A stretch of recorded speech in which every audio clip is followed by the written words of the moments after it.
This sound like Mike Blank. You are now tuned in. You are now tuned in To the Vicious and Delicious Podcast. Hey man, turn my shit up. Ooh, this shit about to be crazy. Let's get it. Hey, yo, tune in or get the fuck out. That's my weekly yum yum. Hell no.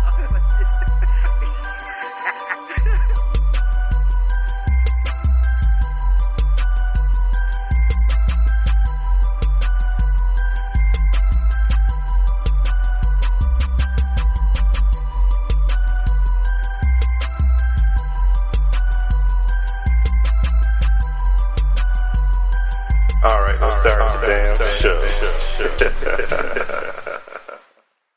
Live from the Pleasure House, it's the Vicious and Delicious Podcast, starring myself, of course, the master of ceremony, Mr. Black Snow, and of course, I got my podcast partner in crime, the unstoppable Mr. Big Rob. How's the folks, Big Rob? We back. It's your man, Big Rob, aka Excessive Overlord, aka the Sneaker Goat, What? aka Racist Voorhees, Another one. aka the most benevolent Prince of Park Estates, Hit him again. the Elon Musk of EBT code, Spin the block again. the Viper of PPP loan, Spin the block again. the nemesis of all niggapotamus, Every last one. the human Newport, because even if they ban me, niggas is still gonna fuck with it. In that long way. Reverend Jackson, because I put the sermon for that paper like I'm Creflo Dollar. Creflo Dollar. Snow J. Pimpson. Snow J. Pimps. And last and certainly not least, I'm like, you can call me Diet Coke. I'm a little less expensive, but I'm just as potent. Let's get to This it. is potent, man. A little less sugar. Right. Now, welcome to the show, man. It's good to be back, man. It's been a long time. 3 weeks, Three hiatus, long man. weeks, yeah. We've been busy, man. We've been cooking it up, getting it together, but we back now, y'all, so y'all can celebrate and y'all can calm down, because the show is back on. So here we go, y'all. Let's go ahead and jump into these, let's go get the wrap up. It's been 3 weeks, so, you know, let people know what we've been up to. Big Rob, of course, you always go first. Let everybody know what your last 3 weeks been up to, man. What's been going down in your world? The last 3 weeks for your man has been fairly interesting, you know. I would say the day job for him, but technically it's the night job for him. Oh, yeah, what's So, you know, I've always been a fairly nocturnal person, so I guess to be legally paid for it, Legally. is a good thing, but it's going all good on that front. Yeah, cool. Had a nice Juneteenth. Got to kick it at home, you know, in the AC. It wasn't too bad outside. Yeah, man. Always get to enjoy a federally funded black holiday. Yes, sir. We ain't all getting it off yet, so y'all need to fix that. Yeah, to fix that, but yeah. But yeah, it's good, man. Anything else? It's summertime, so you know that strange phone call is bound to come in soon. Uh-oh. So you know, and of course, like I do every year, once I hear about it, you'll hear about it. Yeah. So, yeah, it's getting a little warmer, man. Especially warm today, man. We was out there. Shout out to Modern Manhood, man. We had the Father's Month. But Father's Month. All the Father's Month thing, all you know, summertime. We was out there a little early, Time. like guys, man. You know, had a little barbecue. Tried to play some basketball. Almost died out of the heat. I don't know how ancestors did it working out the heat. God bless them. There's some strong people right there, boy. But no, shout out to them. We had a good time. Far as my last 3 weeks, man, working on some new stuff, new job, trying to get that together. Trying to work on the whole. Actually, I need a license for this job, so I have to study and do all that. Right. So y'all pray for me, man. Back to school. I got a test. Yeah. I got to do a test coming up pretty soon, so I got to pass that to get this new gig. Y'all pray for your boy. Besides that, man, it's been really hot out here, man. Yeah. And then it's like we got the weirdest weather. Of course, it's Oklahoma thing, but you know, either it's raining, It's super humid. or it's super humid, or it's super dry. Dry heat, yeah. Man, we got. I think last time we lived like 105. 105, yeah. Before we started the show, yeah. And it's probably even hotter now. We was just sitting there. We was outside too with it, y'all, man. But yeah, besides that, you know, Playing basketball with kids. trying my best, man. I almost died out there. I had to shave Eddie's house. So I don't know. What was I thinking? Right. Besides that, man, pretty much the same thing. Like I said, you know, working on a new job and all that stuff. Everything else is good. Everything, no bad news. So Right, at least for us personally.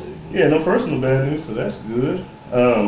Yeah, so hopefully everybody else is doing good, you know, everything maintaining, you know, pushing that line. Y'all keep on doing y'all thing. Let's go ahead and jump into some shit that's going on in the world, man. We got to jump into these hot topics, man. First thing we got to talk about, it just came down this week. Sad news for the state of the United States of America, man. We going backwards. Roe versus Wade has been thrown out. They tore it up. We going backwards. It is now illegal. Am I right? Mostly illegal to get an abortion in the United States of America. And some people are happy about this, which I don't understand. And some women are happy about it, which I definitely don't understand. But it doesn't make sense in 2022 we're in. Yeah. That a woman still gets told what she can do with her body. Now I know there's different ideologies and even religious things with that. Even myself as a Christian, I understand some of that, but at the same time, I can't sin for you, you can't sin for me. If you consider that sin, you know, it is what it is, but that's somebody's choice. You know, I mean, there's circumstances sometimes beyond that woman's control. You know, you can use your own imagination about that, but if she is not ready or didn't ask for this, or, you know, however it went down, it should be her decision if she wants to bring a child into this world. And it would make a lot more sense, and I would understand a lot of people who are, you know, anti-abortion in the United States if we actually took care of the kids we have here now. Thank you. I mean, take somebody who used to work in that field, foster care, you know, the DHS system, a whole lot of kids, you know, forgotten, discarded, that people don't want. So where are those people for those kids? I mean, of course, thank God for foster parents, the good ones, you know, and, you know, people who adopt, you know, but yeah, you're doing a great service. Who do it with their heart. And a lot of people, I mean, there's really a bad side of that too. But yeah, it's a dark side. Very dark side of it. But, yeah, I mean, I can understand somebody's religious beliefs and stuff, but I mean, judge not let you be judged. Isn't that what? That's what it says. The book says. Yeah. The very scripture they use to justify it. Yeah, so it's really, you know, some people are celebrating it, and I don't understand it. Okay, let's compare apples to oranges. Okay, let's do it. Everybody knows when the whole COVID thing hit, we had, you know, the anti-vax people came out in large. And the main thing they said is they don't want the government to tell them what to do with their bodies, right? Right. Okay, I understand that, you know. In fact, they even use the phrase, my body, my choice. My body, my choice. They bastardize the phrase, yeah. So why does that go for a woman and her, what's called, what it is, her vagina? Yes. So how could you support one thing, well, be against one thing and not be for, but think this is a great thing? Yeah, bad for me, good for me. Or, yeah, so, these are, you know, women too who don't want a vaccine forced by the government, but they want the government to tell them what they can do or when they can have a child. Yes. I mean, it's birth control, yes, but sometimes things happen, and, you know, in situations like I said, sometimes every child isn't what the, you know, could be forced on somebody. Right. Yeah, there's always that on the table. But no matter what it is, it's that woman's choice because it's her body, right? So if it's bad for the government to tell you need to take the shot to keep your job and, you know, get on a plane or go on a boat, right, or all these other, you know, circumstances and stipulations they put on it, why is it okay for the government to say, well, you need to have that baby full term, and, you know, you or possibly be punished, and be punished by the law if you don't, and in some extreme cases by death. Death. Yeah, I mean, there's some really strict laws on the books right now. Really? Like you talked about this before when the story broke a couple months ago. Right. That we live in a state that has trigger laws, and those go into effect in about a month. Yeah. Officially, but a state like Tennessee, which is 500 miles to the east of us, those laws went into effect yesterday. So you can go to jail. Like punishable was a prison term. Yeah. I mean, I know a lot of people. There's less strict laws in the Taliban.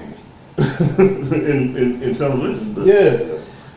I mean, I understand people who say abortion is murder. In a way, you can say that, but at the same time, this is somebody's. It all goes down to choice. I'm not really, I can't say I'm like super excited about somebody getting an abortion, but I don't know that person's situation. Yeah, like one, it's none of my business. Exactly. Two, if it was my business, it isn't my body. Right. And I can understand not agreeing with it, but I can't tell Susie. It's not even a matter of agreement. It's literally. Or you don't like it. You don't like but you're not, especially a man, to tell a woman. Right. It's not my place. I don't have a vagina. Right. Because if she was on the other foot, and I've used this argument before, if men could get pregnant, there wouldn't be an argument about children. It sure wouldn't. Abortions would be. You can get it out of the vending machine. You can literally buy the pill. You can get drive. You can go drive through. Yeah, it'd be, yeah. But of course, men have this. Now we have food trucks. Abortion, yeah. Yeah. Come on in, and I'll fit you in the skin. Yeah, rough weekend. Come on in, get fixed up for Mondays and shit like that. I mean, it's ass backwards. Like, you want people to have procreate, which is okay. Yeah, we get that. We're a species. But there are more than enough people in the world. Yeah, but I mean, we don't take care of the kids we have, and the government sure doesn't take care of them. And to piggyback off that point, one of the main, and it's such a bullshit argument. And you probably know where I'm going with this. It's what if the baby they aborted, even on 95% of the cases, it is a clump of cells smaller than this advertisement in my hand right now. Yeah, that's an opinion. Yeah. But what if that? I mean, it's a fact. Yeah, you know what you say. Where you go? Yeah. What if that baby grows up to cure cancer? Like, what if the woman that's pregnant right now could cure cancer, and she had to drop out of college to take care of a baby she can't afford? There are children alive right now that could potentially do that, but we don't care about that because we're too busy undereducated. Right. Or they don't even provide healthcare. If it was really about pro-life, healthcare would be free. Education would be better. Education would be better. Daycare would be free. College would be free. College would be free. Canada. But daycare would be a right. Yeah. It wouldn't even be a. Everybody got to work, right? Everybody has to work, right? Maternity leave would be a bigger deal. Yeah. If it was really about maternity leave for fathers would be a thing. If it was really about prominent. It's really about protecting life. We do all these things to ensure that this life is protected as possible. I'm not knocking anybody for disliking the idea of an unborn child not being born. I get that, and I mean I'm not like super. Like I said, I'm not super pro-abortion, but my thing is stipulations. Right? You don't know what's going on. You don't know what's going on with the lady.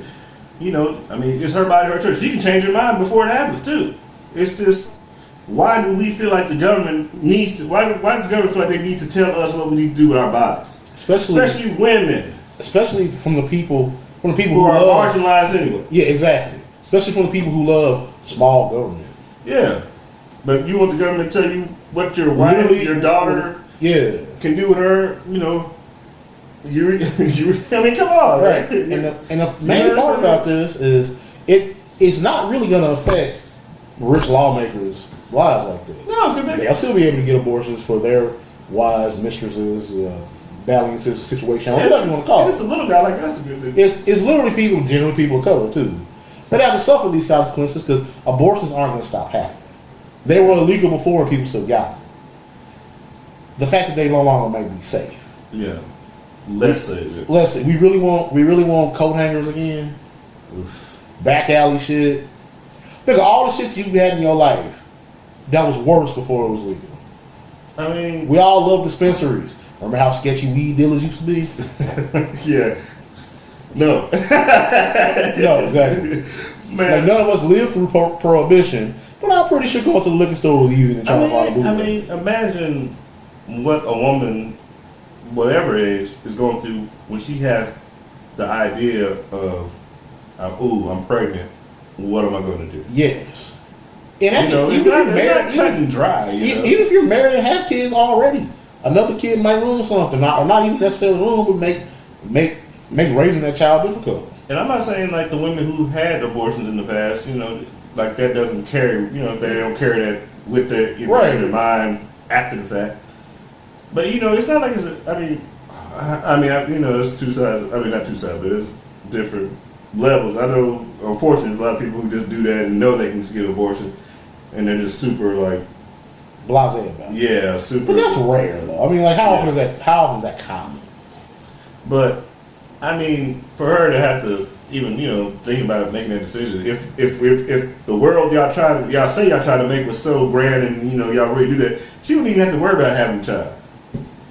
I'm not saying she wouldn't have to work, but she'd be like even with this going on, think about the world we're putting kids into. Yes. And people think it's so, rainbows and flowers, like the world, I don't know what y'all looking at. It's like the world getting worse on a lot of different levels.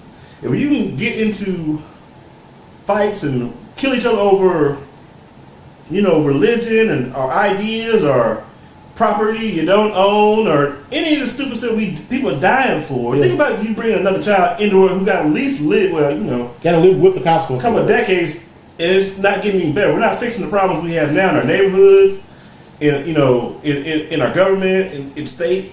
laws and you know, the USA as a whole. Like, I mean, people are so high on America. I'm not, you know, it is what it is. But if you really want this change, these freedoms, why are we not being more tolerant of each other?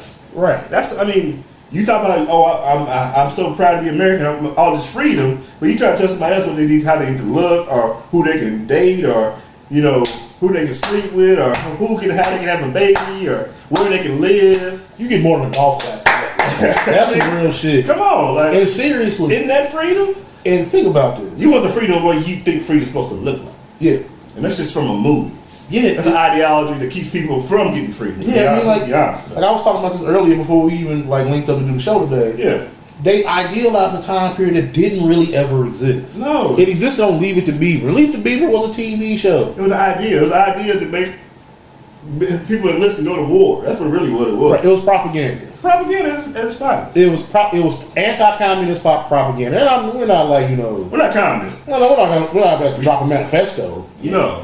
But yeah. But I just really mean it is. I mean, one part of capitalism is basically making replacements. I mean, because the whole thing is making machines run. There wouldn't be an issue for me is if you just let people do what the fuck they want to do. As long as you ain't heard stop nobody telling else? people what they need to do. And mind you, this is with their bodies. There's certain things you can tell people not to do. Like don't shoot up a school or I'm glad you brought that up. Or rob a this the same 7-Eleven or It's the same bank that goes to bat for guns. Like Roe v. Wade was shot down yesterday. Thursday, New York courts shot down a concealed handgun bill, proving that they will work faster to protect your right to keep a gun than keeping your right to control your own body. Yeah, control your uterus. That proves where the real power structure in this country lies. You gotta have a baby, but it might get shot at elementary school. Yeah, I mean, gun laws suck. But like I said, we're not anti-gun. I'm definitely not. But it just feels like the priorities are. Quit acting like you care about women. You don't. You really genuinely don't. You really want to control women. You want women to do like I said, if men got pregnant with all the power that men have, abortion would not even be a factor. It would be pro-choice, right? That'd be the main thing. It wouldn't be pro-choice. It'd be mandatory. It'd be mandatory. They would put that in the Constitution. It'd be the 28th Amendment. Right. Birth control would be everywhere. It'd be free. I don't mean at Planned Parenthood free. It'd be like government issued. Like they would send you a package or something. It would be marketed. Like when there was a new Marvel movie, you'd have Captain America birth control pill. And then people be so against both of them, be mad when people be on welfare and food stamps or food cards, right? WIC and all this. They're eating up all our money. Well, if they I'm not talking about population control, but I'm saying how can you be upset about this? We're not eugenics. But this is poor people having too many kids is a big thing with you. But the government, we should be paying our tax for these people to have 100 kids and not take care of them. I'm with that. The welfare queen. Yeah, I'm with that. Which is a dog whistle, we all know. I'm with that. I mean, I don't want to pay for somebody who's going to keep, without thought, having kids and know they can't take care of them. That's irresponsible. Right, but at the same time. But how about if you give them the option of, hey, and then, okay, we can go, we can cut you off at the pass. How about this? They have an option to go to a doctor and get the tubes tied for free. By choice, of course. But exactly. Why don't we do that? We wouldn't have to worry about getting to the point where we can, or, how about this? Men won't worry about something about women. How about free vasectomies? How about that, fellas? Are you done? Especially if you don't want to have any more kids or kids at all, it's actually safer than getting the tubes tied. So how about that? Yeah, how about women can get pregnant once a year? Men just have millions of sperm. No knock on him. Nick Cannon is impregnating somebody right now. Because he don't pull it. Yeah. He clearly does not miss. Shout out to Nick. We're not vilifying Nick anymore. He shoots better than Nick Young. Yeah. Clang. Right. But at the same time, making a woman pregnant every day. Yeah, no problem. So if birth control really, if we really wanted about birth control, shouldn't it be more for men? Yeah, why not? I mean, we're the problem. Yeah, we're the problem, right? I mean, We make the babies. yeah, I'm sure that's They carry the babies. We make the babies. right. And also, A man can get a woman pregnant every hour. yeah, if there's really I mean, that's really a 2-point chump, but that's a whole other story. But if life begins with conception as they thought, why are we imprisoning people for child abandonment if they leave a pregnant woman? Yeah. Like I say all the time, a lot of this is just punishing women. Right. And where's the I mean, we never sound like super feminist, but I guess we are kind of feminist. Yeah, I mean we are. Yeah, But where's the punishment for these men who don't take care of their kids? Oh, they got they got child support. Well, okay. I mean, how you see how that works? And the whole concept of child support actually keeps families getting back together anyway. Fuck that bitch, I ain't paying. Housing, you can't have a man in the house. Can't- A whole bunch of weird. yeah. Y'all pro family, but y'all won't let family be family. You can't even put at least another man who wants the kids can't even be in the house. Right. If she's on welfare, she shouldn't have a man. Obviously she needs some help, right? Right. If she has a man, what she need welfare for? I mean, you gave her a house, but you can't say you can't put her Right. in I a mean, house. so there's so many hoops she won't We keep. can trickle down the whole fact about black women and black men don't get along. Yeah, I mean, it's so many hoops. We can get real deep with this. Yeah, that's the whole episode. I mean, so many hoops you want people to jump through. And like we said earlier, it genuinely affects poor people and poor women. People start acting like the government cares about us. They don't care about us. We ignore it, man. You're born in debt. Yeah. That's the reason we have a credit score. It's we got Social Security Number. No. Exactly. Also, It's a tracking number. Man. yeah, pretty much. Also, this proves that, and I say this as a lifelong Democrat, the Democratic battle cries always go out and vote. Yeah, then it silence and gets quieter once they get it wrong. Yeah. Their get out and vote is the Democratic version of false and prayers. It's just an empty platitude, and it's just to placate people so they can remain in power. And of course, we've had how many Roe v. Like we said before, we've had Roe v. Wade was 1972, right? something like that. Carter, Clinton, Obama, Biden. 4 Democratic presidents in that time. Mm-hmm. And I'll give like first term Clinton and Obama very small passes due to having Newt Gingrich and Paul Ryan and fucking John Boehner as Speaker of the House and Mitch McConnell later on, who purposely made their lives go to ruin their presidency. Right. As a political game. But this could have long been codified years ago. We wouldn't even be having this conversation right now. I mean, we got two different sides of people who say they want to help, but they really don't. Yeah, I mean, and then they fight between each other, and nothing gets done. Okay, one side says fuck you, the other one says fuck you with a smile. Right. Same thing. Yeah, it's the same thing, but This one's a little bit more classy, though. Yeah, So, one gives you the finger, one gives you the finger with a pinky, like it's fancy. That's all it really is. make it fancy. And I say that again, as a lifelong Democrat, but it's true. It is, but I mean, they're. I hate to say this, but Republicans and the people they put into the Supreme Court, which pushed this through. So fuck you to Brett Kavanaugh, fuck you to Amy Coney Barrett, fuck you to Sam Alito, double fuck you to Clarence Thomas. Oh yeah, you sure ain't for Oh fucking oh can't say that enough. Yeah, can't say that. Can't say that enough. They're open about their thirst for power and basically make this a fascist state. Yeah. I mean, what's the reason? What's the reason that one, you have to be a certain age, one, to be a Supreme Court justice, and two, It's for life. It's for life. You can't give. I mean, you can resign. You can resign, like Thurgood Marshall sadly resigned. Yeah. Or let's say like you have to do something really, really, really bad to get kicked out. But you would think, but There's some removable offenses that are going on right now, But- and something tells me they're not going to be removed. right. But it's for lives. Yeah, but Democrats, they're okay with fascism too. They just have they're just nicer about it. Yeah. They let a lot of shit pass while they wore kente cloth after George Floyd died to show their solidarity with black people. They wore a suit the next day. They wore a suit the next day. Like it didn't happen. Like fucking President Biden literally called Mitch McConnell a sensible Republican. We both know that's a fucking lie.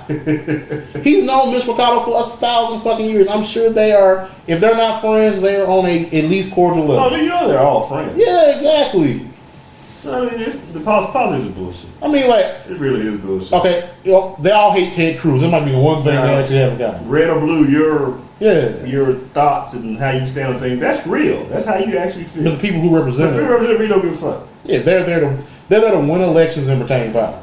I mean, they working for you, but they're scheming and scamming. They're talking to each other. Exactly. They go to the bar after you see the Senate meetings and juries and trials and stuff. They're all cool with each other. They work with each other. Aren't you cool with your work friends? Kinda. Yeah, it's the same deal. Even your coworkers that you don't like, you at least. You know what you want to eat potato salad, she brings to the potluck. But you at least cordial with them. Yeah, you still say hi to them. Say, what do you think how they are? Yeah, I mean. Also, they're going to bat for us. They're fighting a good fight for us. Well, they get paid. And half the time they don't show up or they're asleep.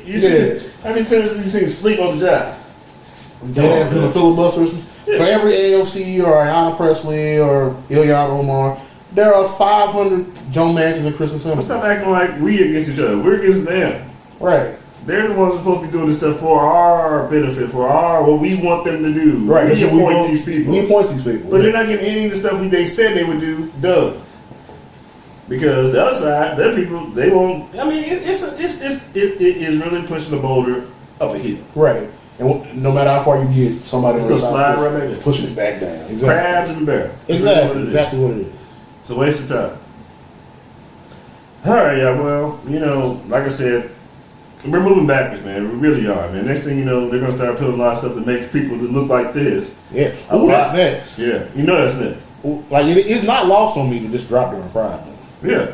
And now, mind you, these are the same people who think, oh, they just going around parading in the streets. You already got your rights. You don't need this parade and all this. Like, no, that's not the case.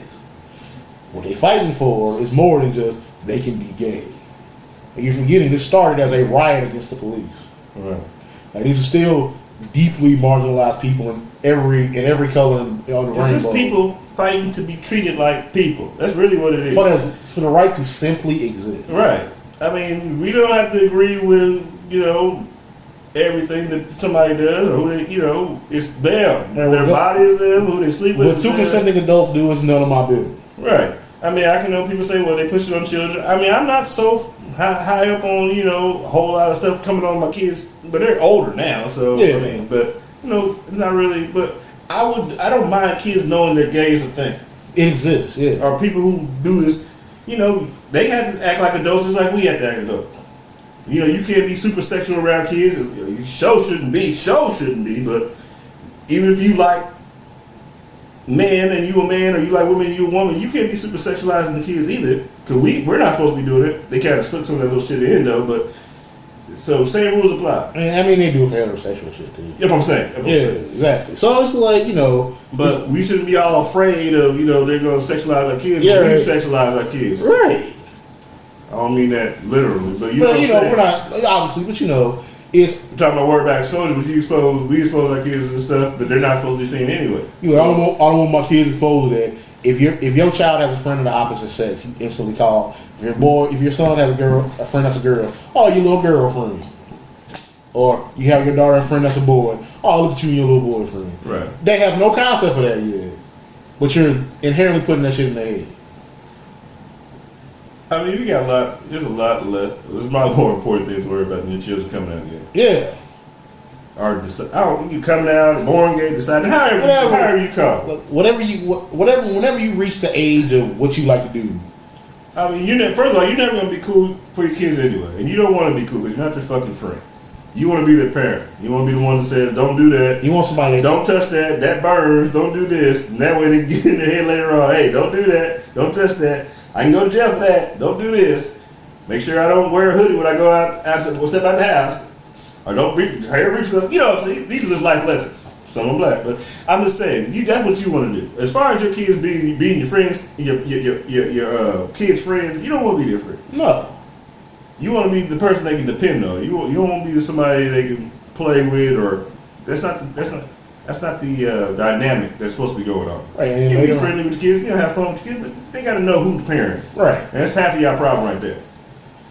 But for y'all be worried about Susie or little Billy liking Tim or that's dumb. Or Rachel, you need to be worried about how the world is right now. Yes. And try to keep them from not picking up how people are now. We don't keep this shit rotating and keep on going. You're just pushing your prejudice on your kids. So they act the same way you act. Yeah, it's really what you do. It's really what you're doing. You're not pushing values. You're pushing prejudice on your kids. Right. Now, a kid don't have to be a kid. I understand that. We should stop sexualizing a kid. A kid has to be a child. We ain't, you know. But some of y'all same people say they don't want their sexualized kids, but their daughters wear makeup at 5 and put them in pageants and dress around and do all that weird shit too. Or let their sons, let their sons act like thugs and all that shit too. Be mannish and all that shit. Yeah, we super mad and think that's cute without teaching them how to respect women in the first place. Boy. And I mean, it's how many of them little boys grow up? Well, think about middle school, how we used to look at girls. Yeah, exactly. We were like, we were animals. And, I mean, part of that is puberty, another part of that is because you weren't told that she was fucking wrong. And really wrong was you really had a man in your a male figure like he was like, yeah, that's how you supposed to act. Yeah, it's like because he worried that you gonna be a sissy or something. Gonna be gay, yeah. But no, we teach them all wrong stuff. Then later on in life, you say, "Oh, well, respect women," or "Why do women feel this way?" Women feel like we've been treated like a piece of meat their whole life. They don't know microscope from the minute they born. Yeah, I mean they don't know if a man. They got to train. They don't know if a man being honest when he say he loves them, or right. He just trying to have sex with them. So I'm pretty sure everyone who listens to our show can attest to. Oh yeah, I thought he was my friend and he tried to fuck him. Yeah, I mean, come on. They always got to guard them but we're not teaching our young men that, hey, that's a person. Like, right. She has feelings and stuff. I know that them genetics and all that shit coursing through your body is making you act like a man, but you gotta chill out. Right. It's not. That's not how you treat women, and then you don't want to hold on to these thoughts when you have a grown ass man. 45, 50 years old with children on your own, and still feel like the whole. Meat on the street. Yeah, the platter shit. Yeah, it's not cool. Women don't exist to cater to you. Right. They got feelings that people just like us. Yeah, exactly. But yeah, I mean, come on. I mean, at this point, we probably just need some Roe versus Wade. We need a new law just to. Yeah, it should just a better one. Just write it in there. Yeah, let's move on to a lighter topic. Yeah, I'm getting a little hot. Let's talk about the January 6th hearings. Right, as you all know, 18 months ago, a truly scary moment in American history happened, and as time has gone on, we've heard rumors about rumors about what really went on leading up to that.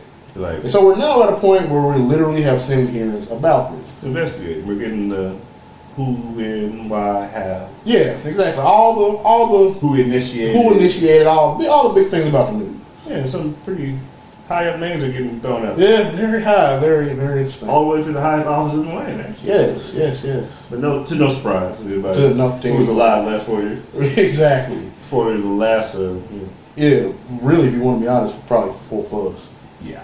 But now, of course, because since I work nights, I can't watch it as deeply as I do, but I haven't been keeping up with it. Because I was always interested in how did this go down, and just to know that the names of these people that are involved, high-ranking attorneys, people that are super high, not just in national politics, but local politics as well, how far this went. How far the rabbit hole goes. And how far that rabbit hole goes, and how in-depth the former presidential family was involved in it. Yeah. Like I told him last night, there was literally a 7-part plan to enact this. It literally went into effect the day after election day. So you would think for anybody else who is not, let's say, multi-millionaires or influential or in the club, let's call it a club. Yeah.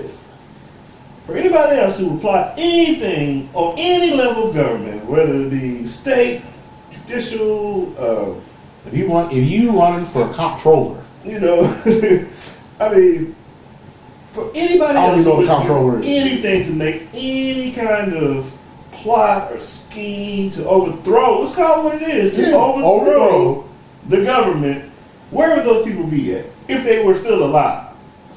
They would be under the jail. They'd be in a jail where they put supervillains. They'd be in a jail where nobody knew they were at. Right, it'd be under something. It'd be a jail underneath the military. They would go Guantanamo Bay or some shit. Exactly. Get waterboarded. They get waterboarded. But these high-ranking government insiders, officials, presidents are being called out by all these people put on the stand to testify on, oh, well, how this happened, under oath, and they're saying all these important people's names. And when he says presidents, he don't mean the ones that are this color. He means the ones that were this color. Yeah. Exactly. And they're saying all these names. These people were orchestrating this thing. They had a plan. They had they had a plan B.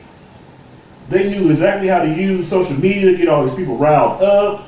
Twitter, anywhere you can just hear people's opinion. This is called 4chan, Reddit, all the really deep dark corners of social media. I mean, but people want to talk conspiracies. This is a walking talk conspiracy that you people were a part of. But you think, because they told you, because they said so, that, you know, we're going to overthrow the government. You know, the government's doing this, that, and another thing. Oh, yeah, we're going to be... We're going to be freedom fighters. Yeah, we're to do. You know, we're to do. You have to fight. Boston Tea Party and shit like that. You have to fight for your country, or you won't have a country. Which is really, you have to help me say it. I just want all the people who went out on June 6th. Or January 6th. Yeah. I'm sorry, January 6th. I want you. Y'all probably wasn't thinking about this while y'all are quoting your tweets and trampling and beating up police officers and security guards. Breaking into Nancy Pelosi's office, trying to break into the fucking... Sitting on the desk, and tearing up shit and stealing and all that stuff, looting and whatever. I ain't forget about you, Mark Wayne, mumbling fucking pussy. I saw this shit. Yeah. If you don't live here, he's running for some shit, but you still. I want y'all to remember why y'all was doing all that. Where were all these people that got y'all riled up, who told you to do this? Where were they at? They were at home watching y'all do this, hoping that this will actually end up doing something. Right. And I'm glad you mentioned that, because there was a home. And there was a particular address where they were watching this go down. 1600 Pennsylvania Avenue. They had a party, didn't they? They were literally listening to fucking Ted Nugent, of course, having a fucking party, eating catered food, watching this shit go down. Basically, how you or I would watch like the Super Bowl or WrestleMania or some shit. They were watching like... They had a watch party. They had a watch party for the potential fall of the American government. The government... Now, let that sink in. The president of the United States was watching... Initiated... a fucking coup. Fucking coup. And nothing happened to him. He got impeached again, but he didn't get removed from office. I mean... Only because it's pretty much his lame duck status. He's about to leave anyway. In the 1800s, they would have ran into there and hung him for treason. Like, I know you don't watch Handmaid's Tale, but they would put him on the wall. That's what they would. That's literally what they call it. Where they publicly execute somebody and put them on the wall outside the government. But y'all want the government to do all this and stuff, and y'all want to drag all these people out because you don't agree. But the president of the United States tried to overthrow the whole fucking government. Don't forget, he tried to talk Mike Pence into not certifying the votes. When I say... And they have audio proof of it. When I say this man's untouchable, he's untouchable. He's tried to steal votes. He's literally asked, how many votes do I need? Or how many votes can you give me? I need 11,780 votes. If I can win this win this one district. This district. He said, he basically said, hey, 5 you do million this for votes. me, I got your back. Illegal shit. That is literally tampering. And he's not even smart enough to... Remember, he's not smart enough to cover it up or doesn't give a fuck. He doesn't even do a good job covering this shit up. He just does it outwardly and people praise him for this shit. And don't forget, these are the election fraud people. Yeah. Where the ballots at? Exactly. Dumping ballots in the mailbox out. Why after 10 o'clock? Why did they stop counting? No. Look at this video. They're not counting the mail-in ballots. Exactly. Where that box come from? And all this other shit. Exactly. Meanwhile, he's on the phone. I need these votes. I need your loyalty. Like, your loyalty is me. It's like the Republican Party was like a crime syndicate, man. He was like the boss. Yeah, underboss. Like the cap on his incendiary, you know what I'm saying? I'm glad like incendiary. Yeah, I'm glad you mentioned that too. It's like some Godfather shit going on. Yeah, I'm glad you mentioned that. They reporting back like all different rackets. Absolutely. I'm so glad you mentioned that. Man. Because one thing is, not only are the January 6th hearings happening, but if you're a viewer of a certain popular cable news channel, it's treated like it's not such a big deal because they refuse to air it. Now, but they have a, what do you call it? We have an obligation to report the news. fair and balanced coverage. Fair and balanced, but they would not show any of that. Right. Any of this. MSNBC, PBS, CNN, all of them shows. Of course. They put their coverage on Fox Business, a channel that only in half the audience. You got it's not on regular TV. It's not on regular TV or regular cable, rather. Yeah. And so, as you all know, ever since O'Reilly got replaced, he got replaced by Tucker Carlson. And if you don't know who Tucker Carlson is, I'm envious of you. But he's basically a haircut with wrinkled skin and a smooth brain. So every night he goes commercial free during the hearings to get Fox News viewers to not turn the channel to potentially watch anything else. Yeah. And what he tends to do is he has guests on his show that are usually implicated in the actual investigation, Right. or open white supremacists. I mean, he brought on a guy that literally got fired by the Trump White House for going to a national supremacist rally. You know how bad you gotta be to get kicked out of that administration? He's like, you're too alt-right for us. Yeah, exactly. Like he At basically, least you too loud about he's it. like, God, you can't wear your robe in public. God dang, take the hood up. Yeah, exactly. And so they're treating it like it's some sort of farce, like it's a TV show. Yeah, like it's not real life. Because Sean Penn was at one of the hearings one day, so they tried to treat it like it was a Hollywood thing. Now, whatever, you might have your opinions on Sean Penn being a part of something, whatever. But, because they're always the anti-celebrity people, unless it's a celebrity that supports them. That's a Ted dude. It was Ted Nugent or his Kid Rock. I'm gonna show you that one. Yeah, or fucking Kevin Sorbo. He's not even American. Yeah, fucking Antonio Sabato Jr., Scott Baio, Kirk Cameron. Y'all have bad select. You know what? That's why they were so pro-Kanye for a little bit. They finally got an A-list. Yeah, they loved him then. They loved him then. Now he pretty much like whatever. They don't care about him anymore. At least still put the hat up. Yeah, well, once he got rid of the hat, finally. But yeah, anyway. But I digress. It's all that with the Roe v. Wade thing just proves just there are two mindsets in this country right now, and it's actually pretty scary. And just to be paying attention to this shit, and it's just like, wow. I mean, I think we both watched the insurrection when it happened, because it's like this is real. I hate to cut in, but Yeah. that was the craziest thing. I wasn't surprised, but let that be any kind of anybody else rioting, especially on the lawn of the Capitol, the Capitol, climbing the fence and shit. They've been lined up with automatic handguns, God. artillery. They shoot them with drones. They been shot them off the fences. Yeah. And when we playing Broforce, they were like knocking it off. Yeah. Yeah. Of course, these people got in trouble later, or are getting in trouble later. They're the ones that get punished. But anybody else, why did they never even send anybody there? Like, where was the police department when all this shit was going on? Literally at the capital of the country. Of course they had people that was working there, but there was only a handful of them. DC Metro headquarters is 2 minutes away.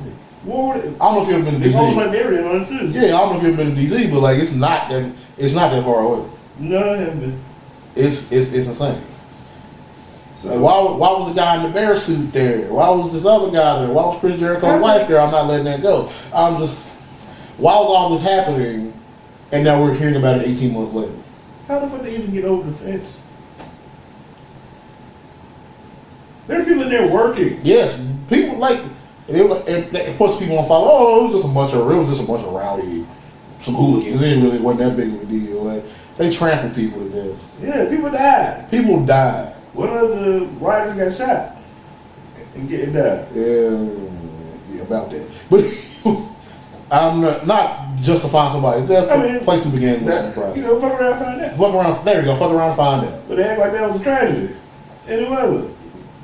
If it was a black person, they'd be like, shouldn't have been there. Any black person in any situation, well, let me see what he was up to or what she was up to first.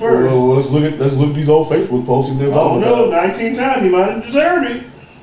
But anyway, if she just would have complied, she'd be alive right now to be up on charges. yes. But we digress on that. You know how that go. On a real lighter note. But yeah, so you guys, if you haven't been tuned in, it's a shit show. It's worth a watch. You know, will these people actually, you know? I mean, some have already been put up on charge, but will it really? Are we gonna go all the way up to the top, the tippy top? Maybe. No. In a just world, yes, but in the world we live in right now, no. You can try to rig an election and find the information, and you will not put on charge if you are the president. It's happened before. Yeah. But her emails, don't forget that. Now we have emails and all that other stuff. It doesn't matter because they're not admissible in court for some reason. No. You're above the law as the president of the United States, unless you're black. I guess that's in the fine print. Yeah. All right, let's get to some real lighter news. If we already got in our super political hat. Right. You got our political hats on. You got a David Caruso glass on. There you go. Yeah. All right. Let's talk about some fun stuff. This week we were blessed with the first ever double versus in the aspect that we had like what I guess you would call the pre-show. Right, we had a whole card. And then you had the main show, the main card. Oh yeah, it was like a boxing match. So if you under a rock and you might have, weren't even like interested in watching because of, who it was, which was the main card was R&B versus, I guess you would call it R&B. I would consider, well anyway, it was Mario, who I consider R&B. Yeah, he's an R&B. We got Omarion, who was kind of like a pop R&B, whatever. Yeah, Well, they were the main card, versus basically they go track to track, and then, with crowd, and really it's just like a pissing contest, really, for artists and people who can't, who either have a huge ego or are getting a big check from Timberland and Swiss Beats. However, for the first time they did a co-show, so like a pre-show kind of thing, which was more R&B acts, but they did but instead of doing 1-on-1, they did a 2-on-2. It was like with Pretty Ricky versus. So what we got? Well, now we didn't get all Pretty Ricky. Pleasure P. Right. So the one that matters. We got on this side. We got Ray J's brother. I'm sorry, Brandy's brother. Brandy's brother. Yes, that would be Brandy's brother. We got Ray J. I'm pretty sure our official Raycon sponsorship. Right. I'm just kidding, Ray J. We know we love you. We actually love this. But he actually had a sense of humor. Yeah. Because wait a minute. Hey. How do you think he did this up? He did. Well, he has 2 songs we all remember. That's how do you think he did that? Well, anyway, we had Ray J, and his partner was Bobby Valentino. Mr. He missed run out the hotel room, and was that boy or girl? Anyway, right. On one side, and I was like, I don't like trans women, so what were you doing in the hotel with this one? Yeah, what's going on? When you slow down. I just want you to know you. Don't play around. Like I told you, I mentioned before. That thing fell out, he ran out. Yeah. That's what you want. Yeah. Anyway, that was one team. And on the other side, I guess they couldn't find anybody else. But they had Sammy. If you don't remember Sammy, he was the I Like It Kid. I Like It Kid. He was like 12 when he came out. Right. Funny thing about him, though, that you mentioned it, as an adult, he's actually much more respectable. No, don't get me wrong. Okay, I'm gonna get on that later. But of course, he had a few songs. But he was a kid. He was a kid at the time. And those acts tend to age out. He's basically probably in his maybe in his 30s. He's probably not too young, much younger than we are. Yeah, he's probably like our age. Yeah. So we have Sammy all grown up. And then we have from Pretty Ricky, and also he did a lot of solo work. Pleasure P, who was like basically, from what he described it, was the one that wrote all the hits and basically sang on the lead and all these songs. Yeah, he only one I remember. So he basically said he is Pretty Ricky, kind of shit on his brothers. But anyway, right. So we got these two guys, and they're supposed to do the. I guess they switch out. So one will do a song, then the other group, and then the second person on the group will do a song. So anyway, the funny part about this, besides the fact it was so poorly orchestrated and planned out, was first of all, it almost like if you get David Ruffin and say like, I'm the Temptation. and like maybe like the twins from the Whisperers, and like all these big egos in one room, and then have them supposed to like go battle back to back. Yeah, it would basically be like, for a more modern sense, it would be like the time New Edition wasn't speaking to each other and they all went against each other. Yeah, or when Bobby jumped up with let everybody else get on stage. Yeah, Bobby take over, but it's Bill. It was already beef. Yeah, but it's Bill Biv DeVoe's time, right? So and Ralph and Johnny just like shit. I was amazed at the cockiness of some of these artists. I couldn't even laugh at it. I mean, don't get me wrong. Of course, you know R&B, or the R&B money is, let's call it what it really is. It's basically music, especially with black R&B, man. It's basically, and men singing. It's basically music, to get women. Oh, yes, what it is. Of course, yeah. So anyhow, so like I said, Punch B in a world before like Frank Ocean and The Weeknd existed, right. This is what R&B was. Yeah, it's basically crooning and all this shit, right? Everybody trying to be R. Kelly. Yeah, but R. Kelly. Yeah, trying to be R. Kelly and do their best, Aaron Hall impersonation. So of course, like there's a little bit of competition, of course. Yeah. Because you're on this big stage, and people, and of course, black people are watching. Black Twitter is always present. They're always there, and mostly audience of both these artists and women. Yeah. So anyway, like I said, we had Plush P and Sammy on one side. I didn't know. Well, I was kind of surprised at how cocky one Mr. Sammy was. He was saying, "Man, I started this." I was like, his claim was he's the youngest artist on Billboard. He had like number one. He had like number one, like 13 on sound scans. Yeah, something like that. And I was thinking, of course, I did kind of recognize a couple of Plush P songs. I said, like, I just stole that one song. Right. I actually have a story about him when you're done. So, and then of course we had Ray J, who Ray J is actually kind of, he tried to kind of dial back the whole competition because Plush P and Bobby Valentino and Sam were talking mad shit. The funny part is like they were very spicy. They basically came out telling Ray J, like, when you gonna do One Wish? They even sung his song. He's like, I can sing it better than you. Like, man, which is funny, but my man, you gonna let me sing my song? I'm like, I ain't about to do One Wish now. I'm gonna do this. I mean, it's all fun and just, but can I do my song? And then Plush B said, he said, where Brandy? I sing to us. So like, man, really real spicy. Real spicy. Yeah, real spicy. Which is what we watch versus for anyway. So anyway, Bobby Valentino did. He said his first song was like, I'm gonna do Tupac favorite song. So he did Blackberries and Molasses. Yeah, which was actually the group first. I mean, if you didn't know, but this song was Bobby Valentino. That was the group. Yeah. I want to say not Sound of Blackness, but I know what you're talking about. Yeah. And you might not remember the song, but it was actually, like I said, I think Tupac did say that. He did like that song. Really like this song. I didn't realize Bobby was that old though. Yeah, but he was a kid when he came out. Okay, that makes sense. He was a kid. So he did that song, and like I think Sam said, people from Atlanta know that song. So he started getting real spicy from there. And there's so many funny moments. A lot of them had a lot to do with Ray J. And of course, for some reason they got that fool D-Ray Davis. D-Ray, yeah. He the host. He was instigating the whole shit. He was instigating the whole shit the whole time. He was talking about Bobby Valentino's coat, had all the flowers on it. Hey, it was funny. He used to talk to me about it. He said, Ray J got some cargo shirts on the camera. He said, man, I didn't have a chance to change, man. I wore this off when I got to play. So anyway, all the jokes kind of floated around Ray J and his antics. But in fact, Ray J is a character. He is a character. Yeah, he's always been more of a character than an artist or even a celebrity. So Ray J and I guess Bobby Valentino brought like backup dancers. Yeah. They had like all these little, gimmies and they call them gimmies and props.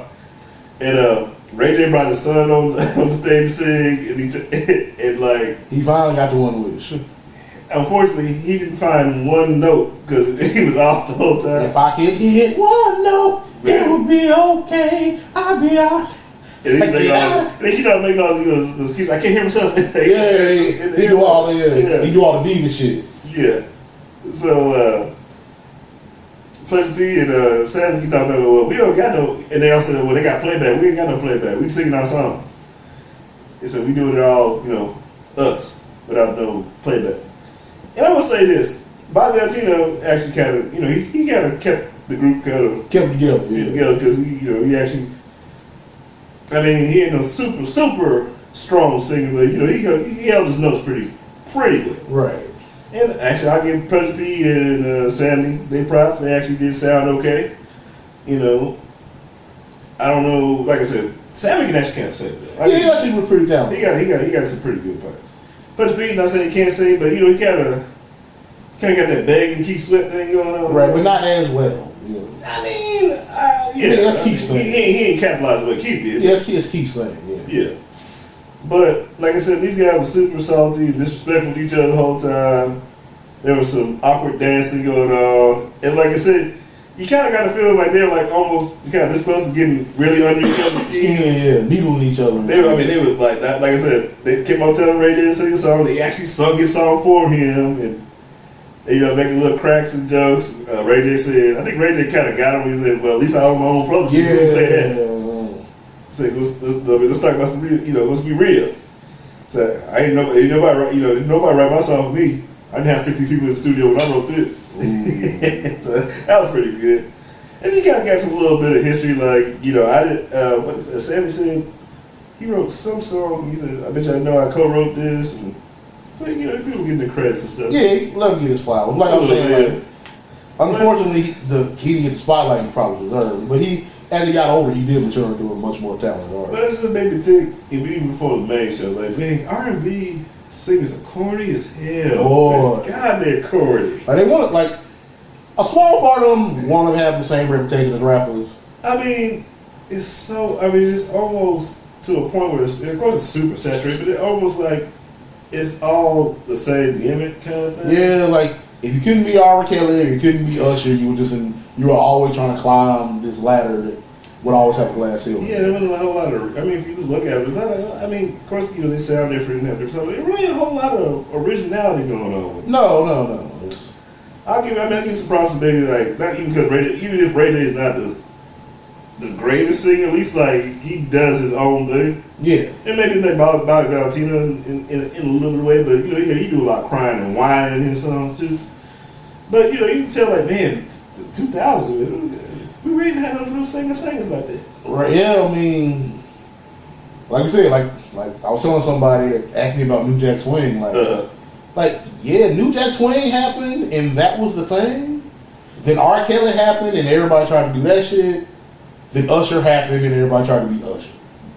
Yeah, and then you had the groups and stuff. Even you had the groups and then that was another kind of different facet too. But even then, the groups always try to figure out who gonna be the guy. Yeah, they all kind of jockey for position. Yeah, who gonna be Omarion? Who gonna be Pleasure P? Yeah, it was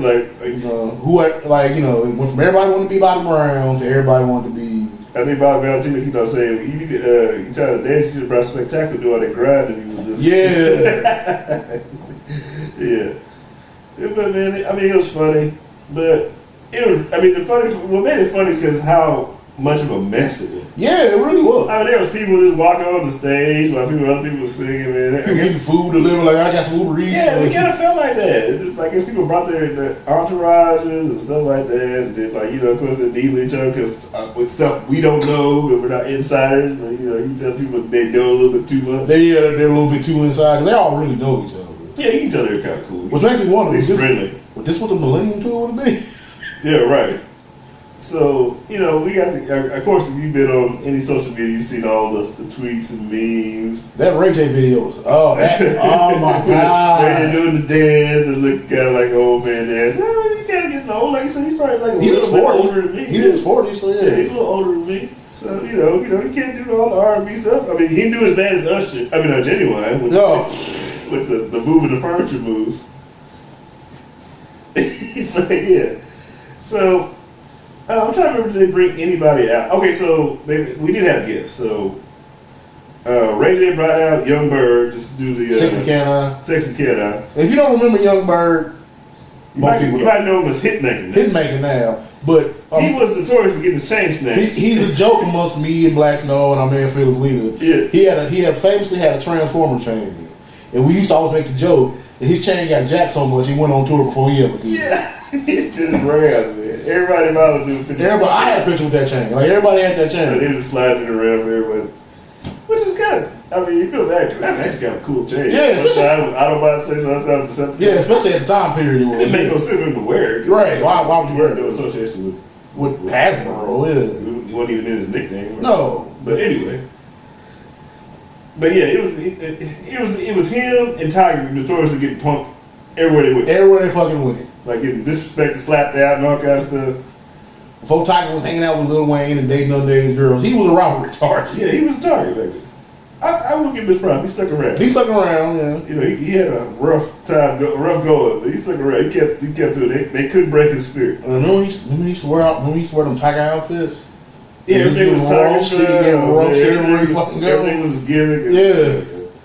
But I guess, think about it, he was a kid too. Yeah, anyway, he digressed. So, of course, and the bad part is like for people who, I guess it had to be torture for people who was there, because that shit was 4 hours plus. Watching on Instagram was a long ass time. It was longer than the Snyder cut.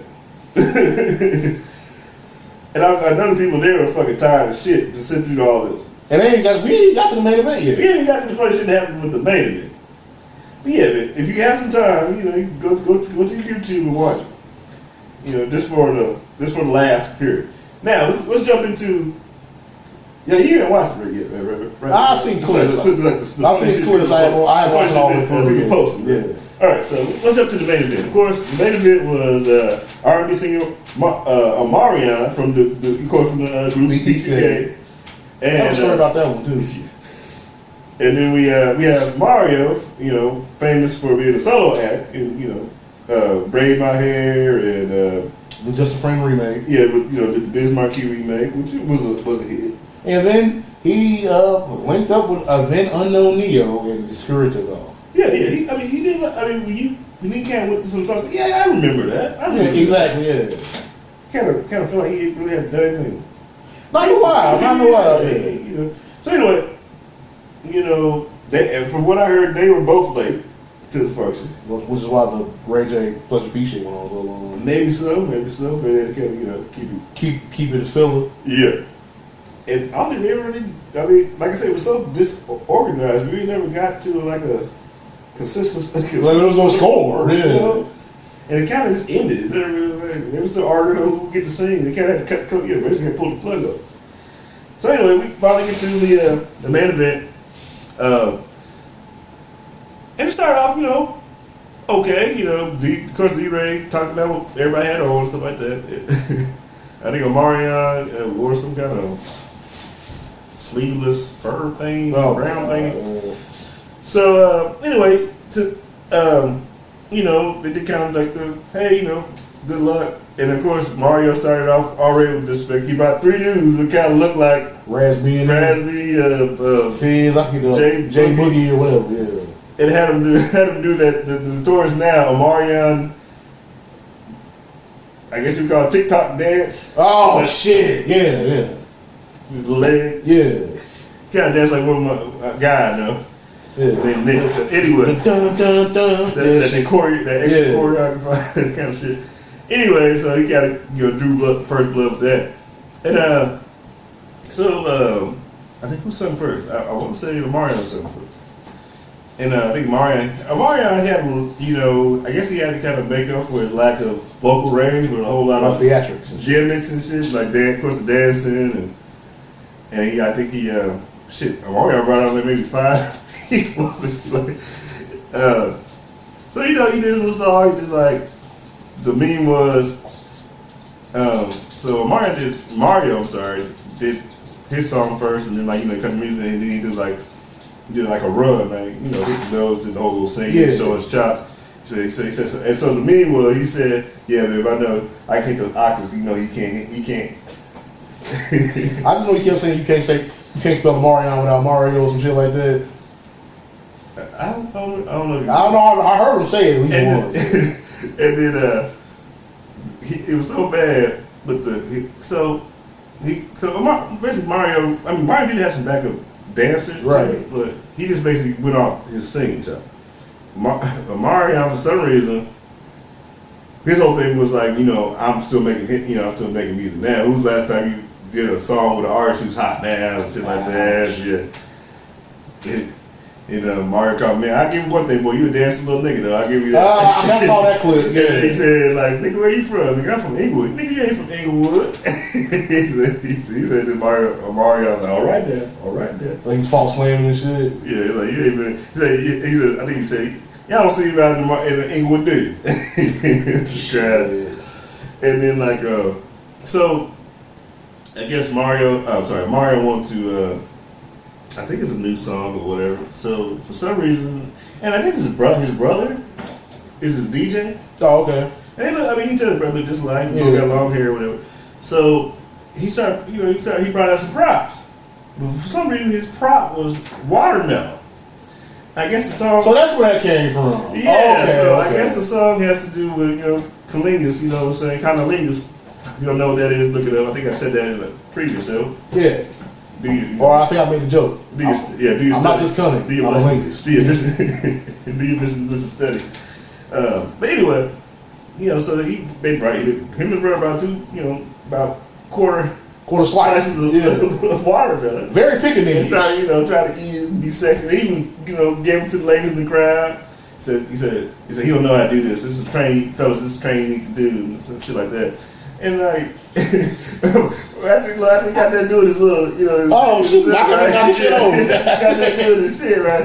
And Mario's like, man, all right, man, you can't be doing more weird shit when we come out here, man. That's enough, man. This nigga out here eating watermelon. What the hell's going on? I thought this was verses, nigga. So he's supposed to be singing. So we're eating watermelon and having backup dances and shit. So he said, I'm about to slip with the juice and stuff. So after that, Mario just kept on hitting Mario with singing this, right. Clearly he's a superior singer, showing him that basically you can't do this. So then Mario brings out Tank, which I come to find out Tank did a lot of backup on some of these songs. Probably helped write, baby. He probably helped write a lot of songs. I knew from he started off as like a session. Like, he's a session musician. Yeah. So he was on Come Over with Aaliyah. Yep. But it was a meme like him in a bunch of songs that he wasn't on, but that was kind of funny. He said, "Did you know?" He was like doing Sister Sledge. Yeah. Nah, but he wasn't on that. But and then Mario like, who else you gonna bring out, man? No, wait. Before he did that, I'm getting ahead of myself. Before he brought out Tank, he brought out Jeremiah. We're still on the birthday sex. Yeah. And he had Jeremiah to do I don't know. Actually, I guess he's brought out just to sing a little bit. I don't even think they have any songs together. I don't think. That's what I can think on top of my head. So anyway, Jeremiah comes out. He starts, doing. Before he starts singing, Mark said, "Man, don't do it.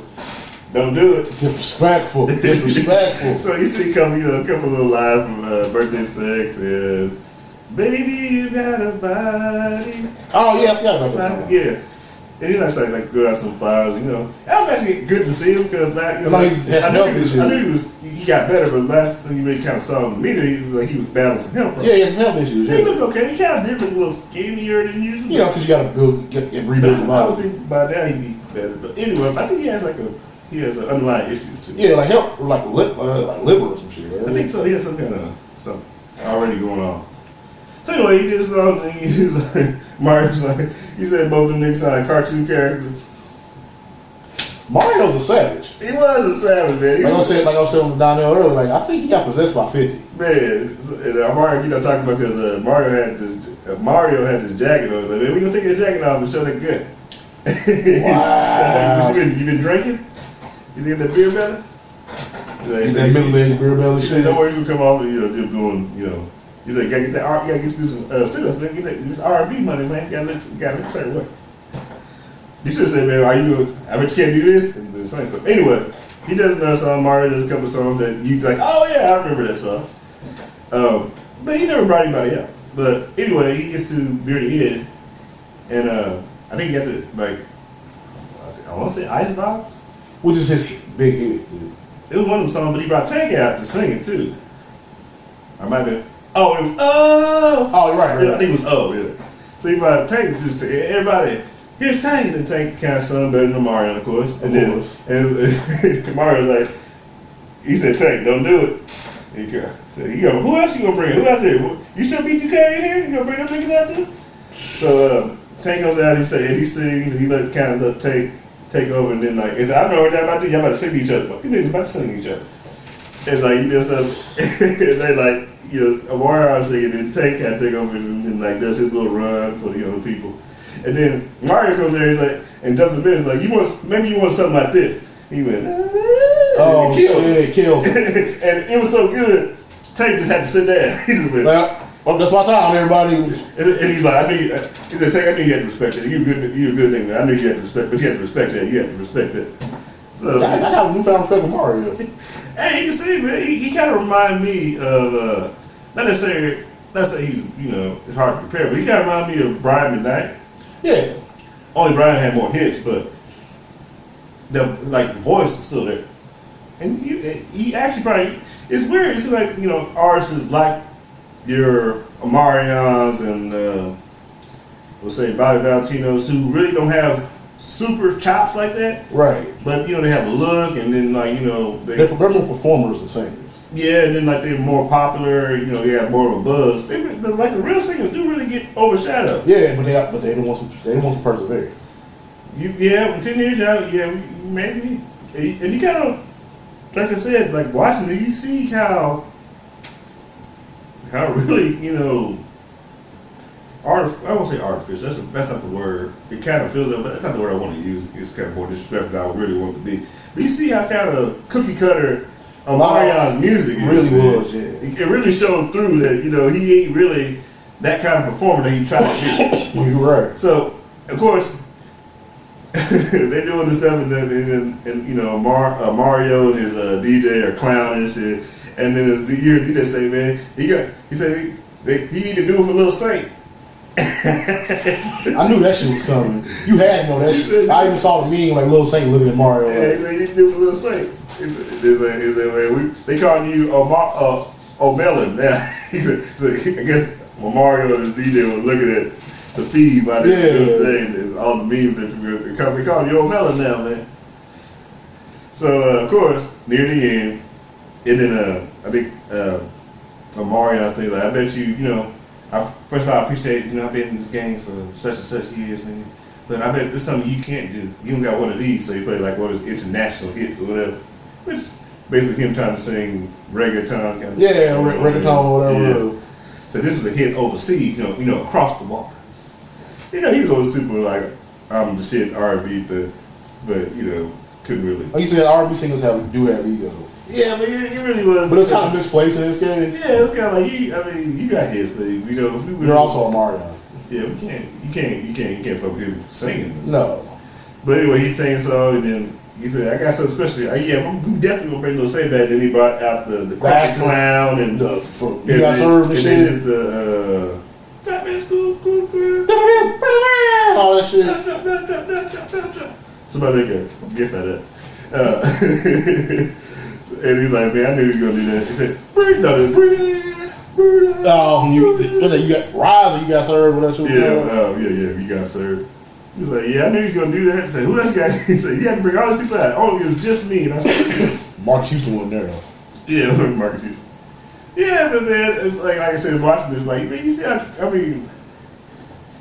get it, but I think that's really what makes artists like, Marvin Gaye and like Teddy Pendergrass, and you got like Luther Vandross and like the big names, because even though they all say R&B, they were all different. Yeah, I mean, they might start, sounding kind of cookie cutter at first, especially Marvin Gaye, the Motown, yeah. But the assembly line of music, yeah. But he was the first to do he did a lot of covers, but he made he had that stash, and then when he started doing other stuff, he saw this real artist come out. Yeah, but you can hear something like from those guys who know exactly what it is. But we really don't have that. I mean, of course, we recognize the songs, but in a lot of cases, you hear those songs and you be like, I thought that was like this. Like, I thought Bobby V did that song. But does. Yeah. So it kind of made me feel it was kind of cool to hear some of these songs I hadn't heard in a long time, especially from Mario. Like, oh yeah, he did do that song. Like Crying Over Me and shit like that. Yeah. And oh yeah, I remember that one and this that. Song he did with Gucci Mane. I don't think he did that with. But yeah, it was like, oh yeah, he did have that. But it's kind of sad at the same time because we really don't have that. I mean, I know people try to put some of these artists on that kind of that pedestal. Yeah. But I don't feel that same way. Even with the artists that still made it, who at the same time like Chris Brown, I'm getting a lot of hate there because he had an album come out this. He really did. He did, yeah. And like we had artists like who came out, especially for let's say '90s kids. Yeah, we '80s baby. Yeah, so we kids in the '90s. So yeah, you say you got your Chris Browns. He probably like the main guy if you really think about it. Honestly, when we mentioned like everybody wanted to be Usher or whatever. Once Chris Brown happened, he ended a lot of them dudes' careers. He's the guy. I will say that he's the guy. But even with that, don't get me wrong, he got hits, but I don't feel the same way. It might be a generation thing. Yeah, because I'm just doing nothing but getting older. But. Yeah, younger people feel like Chris Brown is on Michael Jackson, Prince level and shit. I mean, I would like no disrespect to Chris Brown, obviously. But yeah, I mean, honestly, I would put him on a pedestal of that generation. Yeah, I would say this because they're still going on. Right. I would, but I guess it often me being an old man too, but it doesn't feel the same because a lot of the stuff they do for me is this homogenous. It's throwaway music. Yeah. Like, they do a song and they'll have like it's too many. It's super saturated. You know what I'm saying? They'll do 2 albums in a year. You know what I mean? Or you can so tell many songs. and you can tell what was left off of shit. Yeah, like that shit was throwaway. And you just brought that should have stayed in the fall. That's filler right there. That's filler. Yeah. And I mean, I'm just using Chris Brown as an example. I mean, there's a couple artists they'll say like, this, that, and other thing, and there's a couple, hidden gems there, or maybe people are late to the party to listen to. But yeah, I feel like let's look at like say something like like Silk Sonic. You got Bruno Mars and you got my guy Anderson .Paak. Anderson .Paak had like what 4 albums before. 4, yeah. And he was always his shit would pop, but most people didn't know it was him. Right. I mean, you hear shit on commercials and stuff like that, and you're like, man, that's groovy and all this shit like that. But you might not necessarily know that was Anderson .Paak doing that song. Yeah, and you feel look at Bruno Mars. He was always known but unknown the same time. Exactly. So I feel like I said, maybe 10 years from now, people are going to go back, especially with the popularity of Silk Sonic. Yeah. People will go back and be like, man, I missed out on this. This shit was classic. Yeah. And there's a lot of artists like him who got the same kind of catalog that people were listening to. They were listening to what was on the radio. Right. Like, or was super saturated in the radio waves at the time. You ever heard of How the Dress Well? It sounds familiar. All right, so do a little story. Like, you might remember this. I know if you listen, probably there's a thing called PB R&B, like hipster R&B. Yeah. That's that's what they group like Miguel and Frank Ocean and The Weeknd. Because remember Usher tried doing it because he did the Raymond versus Raymond album. Yeah, he kept trying to take that shit. Yeah, like that was the shit I was into, and the only time I ever really liked Omarion because he started making that. Yeah, like when he was on Maybach music and shit. And he was kind of. He actually did what his Maybach stuff. Yeah, it was an MIA. Yep. Because that's the one. That's the one that's in my mind. That's the best one. That was the sound. Yeah, that was the sound. And it's like those are the people we gonna remember. I mean, don't get me wrong. I mean, because we all know The Weeknd's a huge pop star. We get he's out of there. He's out of here, man. And Frank Ocean's on this, nobody listens to The Weeknd but me and Big Brown. Yeah, we were the only Weeknd like who? And people from Canada. And shit, we didn't even know what the nigga looked like until they had a video. I remember I was telling my cousin V about. I'm gonna put V on blast a little bit. I'll tell him. Shout out to V. Yeah, that's my guy. Man. I love it. But I'll try to put him on The Weeknd, man. And he was like, "Oh yeah, man." And, I tried to play House of Balloon. Oh, the first one, yeah. Yeah, it's like yeah. And then after that, what's it called? What was that book called? Trilogy? No. Of course he did. What was it? Dark. Well, it was the book though, the romantic book. All the 50 Shades of Grey. 50 Shades of Grey. I heard the song. Ernest carried that one. 50 Shades of Grey, and he was like, "Oh man, have you heard this? Man, I've been telling you about. I told you about 4 years ago. I've been telling you about for this long, man. I've been on it. That Drake album you love so much, got it from him. Yeah. I'm pretty sure this shit was like Take Care Kill with The Weeknd instead of Drake. Yeah, man. But yeah, I feel like a lot of these artists, and at the same time, I feel like they're like this far from just getting that. They're on the cusp, yeah. Yeah, put them over. Bar Fresh and Jay-Z, they one hit away. One hit away from being like in the conversation. Right. And then the cool part about that, they have all this like, just go back here. Man. I got 4 apples you ain't heard yet. Ryan Leslie. Yeah, what happened to him, man? Crazy thing, he gets treated like an offensive lineman, but he's actually one of the better artists of that whole generation. Yeah, and he wrote a lot of songs.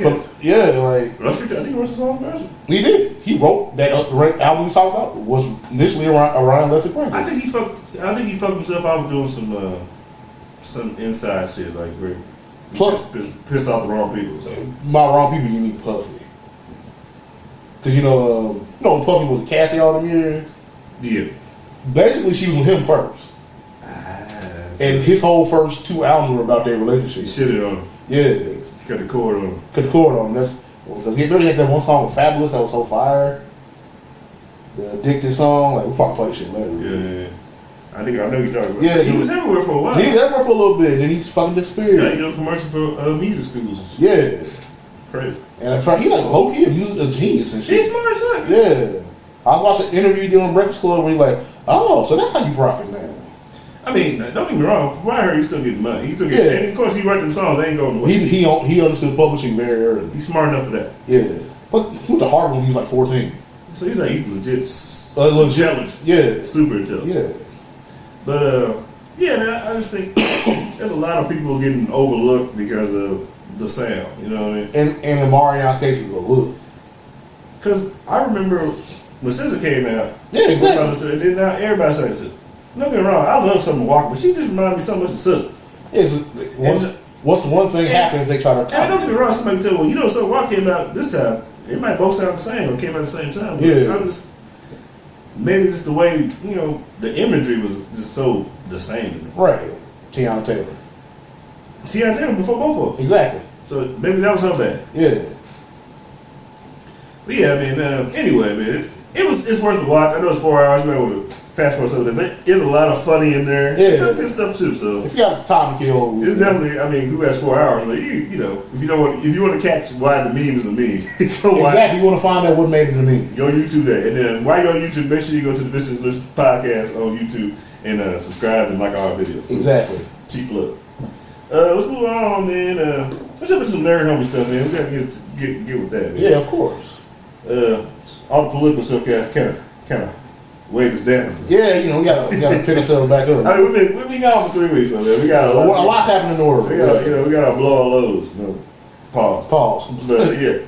Anyway, first thing we gotta talk about, man, all the legal problems happening up in that good old WWE. Lord, WWE, they have their issues right there. The main thing seems all centered around the discrepancies of one Mr. Vince McMahon and possibly Mr. Brighthead Man, Mr. John Laurinaitis. Oh, don't forget, Bucky Beaver himself Really? is under investigation by the SEC. What did he do? Well, as you know, Explain who Bucky Beaver is. Well, for those who aren't in the know, Bucky Beaver's pejorative nickname given to us by Jim Cornette about head of production Kevin Dunn. Who secretly is one of the most powerful people in the entire business. Yeah, Dunn. Yeah. He has really big teeth. Jim Cornette hates him. This legend. Look it up on YouTube. He's basically the guy who does most of why your favorite wrestler stopped being who he was. Yeah, Kevin Dunn don't like him. Kevin Dunn didn't like him. Yeah. Now, basically what you see on TV. Yeah, people don't realize technically he's the second most powerful person in the company. Because, you know, when they went publicly traded back in, 99, 2000, he bought, like, a bunch of shares, and he actually owns 15% of the company. So he got money. So he got money. Plus, you know, he has a job for life. That's almost like inside trading? That's exactly what it is. That's why, that's only part of it. Okay. The reason he's under investigation is because he sold off a bunch of shares right as the Vince McMahon shit broke. And they're like, wait a minute, you can't do that. Let me go from this. They're like, wait a minute, it's like, and you've had this much control of this company for this long? What? How much is a share in WWE stock? Yeah, it's like $100-something. Yeah, I mean, that's pretty good with stock. And you know, at his job, he makes $2 and $3 million a year. Of course, he already get a good check. Yeah, he gets a good check because he's ahead of all TV production. So every awesome thing you've ever seen from WWE. And every terrible thing you've seen on WWE had to go by him. Gets approved by him, and he's one of Vince's right-hand people. Yeah, one of the students. Yeah. And, of course, you know, he's been trying to consolidate power because, you know, Vince ain't getting no younger, and eventually It's looking like when he ain't gonna be there no the more. son-in-law gonna be the judge. When Yeah, it's the daughter. and let's not Because the other forget, son, he gone. yeah, Shane gone. Let's not forget when Triple H ran shit, he started bringing his own people, And and he brought in his own production guy. He didn't like that. He brought in Jeremy Borash from TNA. Because he brought in all wrestling people. And Dunn was like, well, fuck. Because he knew once they take over. That wasn't from wrestling.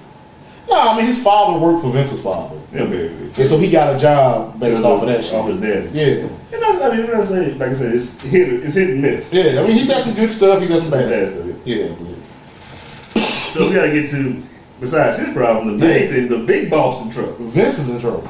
Because allegedly there was a little payoff for, and a lot of people, which I really hate. I mean, it's funny too, but I really hate wrestling. They were trying to say it had something to do with Johnson Banks and all that shit. It had nothing to do with her. She wasn't the fucking other woman. She wasn't the woman, yeah. It was a fucking secretary. And remember one of the rumors for a couple hours was Rosa Mendez? Yeah, they threw everybody, and then like, man, of course I didn't know. I had to Google it. They actually, somewhere, I'll say, because it's all alleged and shit. Yeah. They put a lot of people's name on the people who allegedly slept with this man. Yeah. You know, 2 initials start with K. They said, I don't know how true that is. Right. But they said the one, they said Johnny, whoever showed his own girlfriend, was a Vince girl too. I wasn't trying to say no name. Oh yeah, well she worked there, so. Oh, well, I was like I said, I don't like to. As of right now, it's rumors. As of right now, he's a replacement Hardy Boy, so he's Johnny Hardy. Johnny Hardy, very good. But yeah. So Vince is under hot water because allegedly he gave a secretary some hush money to not talk about the little rendezvous they used to have. Which was, I heard the payout money was like $3 million. Which would have made me shut up. For sure. Oh yeah? Vince who? Who? Oh, great boss. Great boss. But I guess probably her own greed stepped in there. I don't know if she wants some more money or what's going on with that situation. Because you would think that'd be enough to keep anybody quiet. But maybe she got greedy or something Vince did, rubbed her the wrong way. Now, of course, that goes back to, remember when he did an interview with Pat McAfee? People pay more attention to it now, but he did say, my wife at the time. You know, we all know Linda McMahon. Mm-hmm. But he specifically said, my wife at the time. Not my wife, Linda.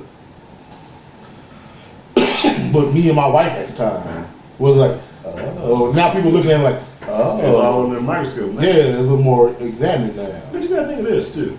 Rich people with that much money, sure, they make more money together than they ever would divorce. Yeah.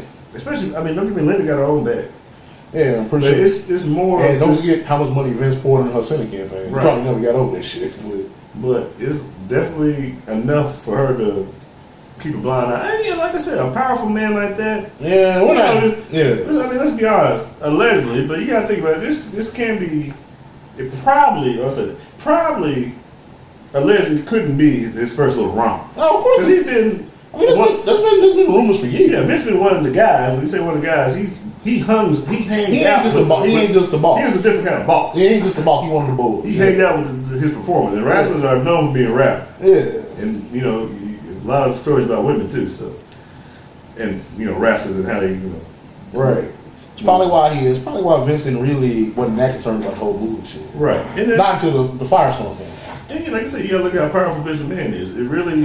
He's really him stepping down, and the whole thing, like I said, we didn't got to the point. Vince McMahon had stepped down as the chairman. Yeah.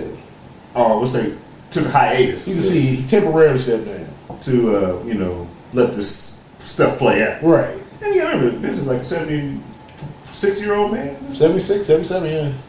You know, he probably ain't got a whole lot of gas in the tank as far as, so it could have been like an old, Viagra works, but the genetic jackhammer, as he likes to say. He's in shape for a 76-year-old. Yeah, but his mother lived until 100, so who knows? Yeah, I mean, don't be wrong. I'm not saying he's not gonna get the door, but I'm saying and even if he was, he probably still come working there. Well, it's Vince, so I don't know if he ever will transition. He probably does have to kick the bucket before he does anything as far as giving the reins. Oh yeah, he can't. I would never see Vince just giving it up. Yeah, he's just that. that is focused on. Yeah, like, cause like you said, he stepped down, but he also stepped down. But Bruce Prichard had created. Yeah, so which is really Bruce. You mean Bruce, who does whatever Vince says, Prichard? Right. He said he probably called it. Yeah, Vince is still in the shit. He probably conference called all the meetings and shit. But, hey man, so tell me what happened at the meeting. Man. So what's the idea going forward with such and such? Yeah, so I don't like that idea. So this is what I want y'all to do. Right. So that sucks, pal. That sucks, pal. Where did I go this? Call Brock. Hey, what's Brock doing? Yeah, case in point. Send $3 million. Yeah. Have him do 12 more shows. Right. 450 a show. Yeah. Right. Make it back. But yeah, man. I wonder. So the reason why Lauren Ice is under, because he helped sweep everything under the rug. Yes, right? he did. Which is unsurprising because he's your guy said that. Made it pretty clear how up Johnny. Oh God, yeah. Johnny's head was up this man's ass. Yeah, even before he got there. He made that very clear before his departure. Yeah. How Johnny rolled. Right. Johnny Ace. Right, which is funny. It makes me, it's crazy that like Triple H took Johnny's job. Basically, yeah. When Triple H got sick, Johnny came back. Johnny came back. So now, what's funny, the person who permanently has Triple H's job now, as head of talent relations and live events, is fucking Jeff Jarrett. Oh yeah, I forgot Jeff Jarrett. Jeff Jarrett has Triple H's job. And I'm like, oh my God. TNA didn't lose the war. They played the long game. They played the long game. I know Vince couldn't put Jarrett out of business, and now his son runs the damn company. I know there's plenty of people who will say, offensive people, plenty of wrestlers who worked under Jeff Jarrett and might have some good things to say about it, some bad things to say about it. And it all involves a bank balance. But I'll give him this: he does know how to work with talent. Boy, as far as like doing the backstage politics, he knows how to play. Yeah, not necessarily like but keeping everybody happy. Yeah, he ain't.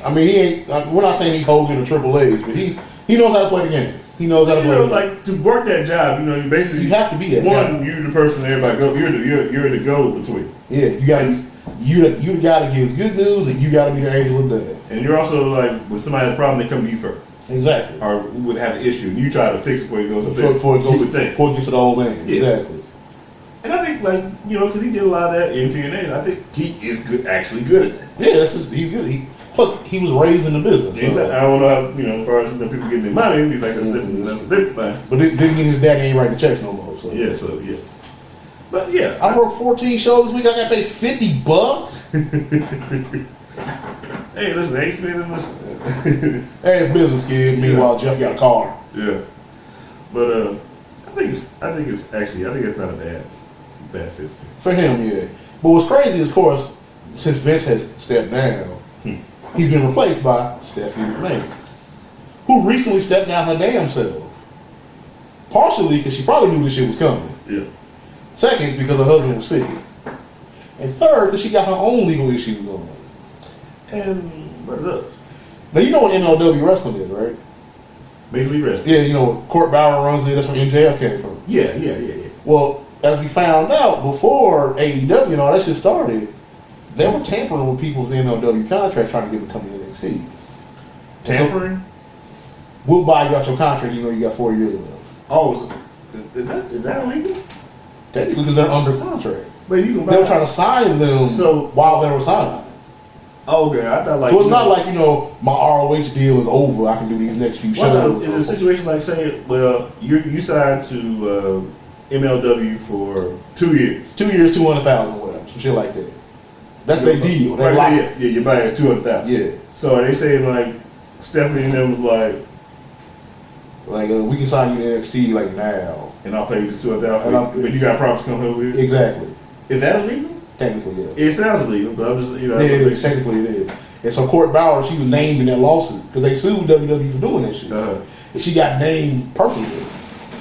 Stephanie McMahon Levesque, because she's part of the finance committee. Yeah. And so people that shit runs through her. And so she stepped down because of that shit. Now she's back in control of the CEO. I mean, it's an optic thing, obviously. I think she has to because she's done the investigation. Yeah. And of course, this all think, well, that means Triple H can get NXT back. I think Mike already got it back. Which kind of, I think, might be the case.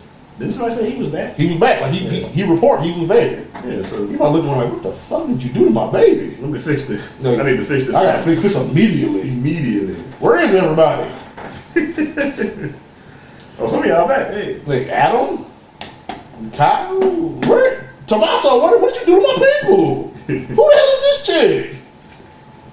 why is it so colorful? What's up, colors? Why do we look like It's this? on the color speed. Yeah, so, Why the championship building that? like next week gonna come back, it's gonna be black and gold again. Everybody gonna be happy. I was right. I was right. I was right in the world. Triple H's base H is back. Like, probably think like, damn, Rico's gone now. I gotta find a new guy. You know, it's him and Sean gonna be running it again. It's weird all these old guys now got these parts in the backstage. Yeah, I mean, because those are Triple H's people. And you gotta think about it, they gotta get the check. Yeah. Yeah. Think about it. Vince's guys I don't know are. how popular Sound Michael's hunting show still is, but I don't think he does it anymore. yeah, so, Like, it was like the Gun Channel or whatever shit was on. it was on outdoor. Outdoor yeah, channel outdoors, shit. the outdoors. I just remember it come on and then like a fucking NRA commercial be on there and they was breaking shit. I ain't gonna lie to you, man. We were getting real off top. Oh, but I don't mind going hunting. I've never been hunting, so I don't The only know. thing I worry about is fucking deer ticks. Like, I ain't trying to get fucking. It's a Lyme disease and Yeah, shit. that's what they fucking You gotta layer the fuck up. Yeah, so. Well, yeah, but they know some Triple H's people. That's why he brought in Road Dogg and shit. Cause Road They all Dogg, got fucking job. Billy had a job for a little while. but Billy still wanted to wrestle though. Yeah, he's over.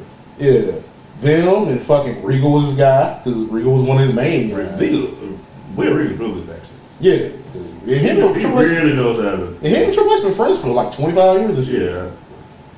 And Regal's one of the people that always looked like he was 8 years old. Yeah, exactly. Just always He like, always looked fucking. He like the wrestling version of Morgan Freeman. yeah, he was 50 when he was 12. Yeah, he always looked like he was fucking old. Yeah, and but on the law, I always liked Regal. It worked though, man. Yeah, he had that whole he like a tough British dude. Him and Fit Finley. uptight. Yeah. Like stuck up shit. Yeah. But he can fight his ass off. He didn't look the part though. Yeah. We like he fight in the bar or something. That's what I mean. Like, yeah, he like He had a tough look, but he kind of looked like a dweeb at the same time. yeah, like he kind of pulled it off. I think he did that whole upbeat thing. Yeah.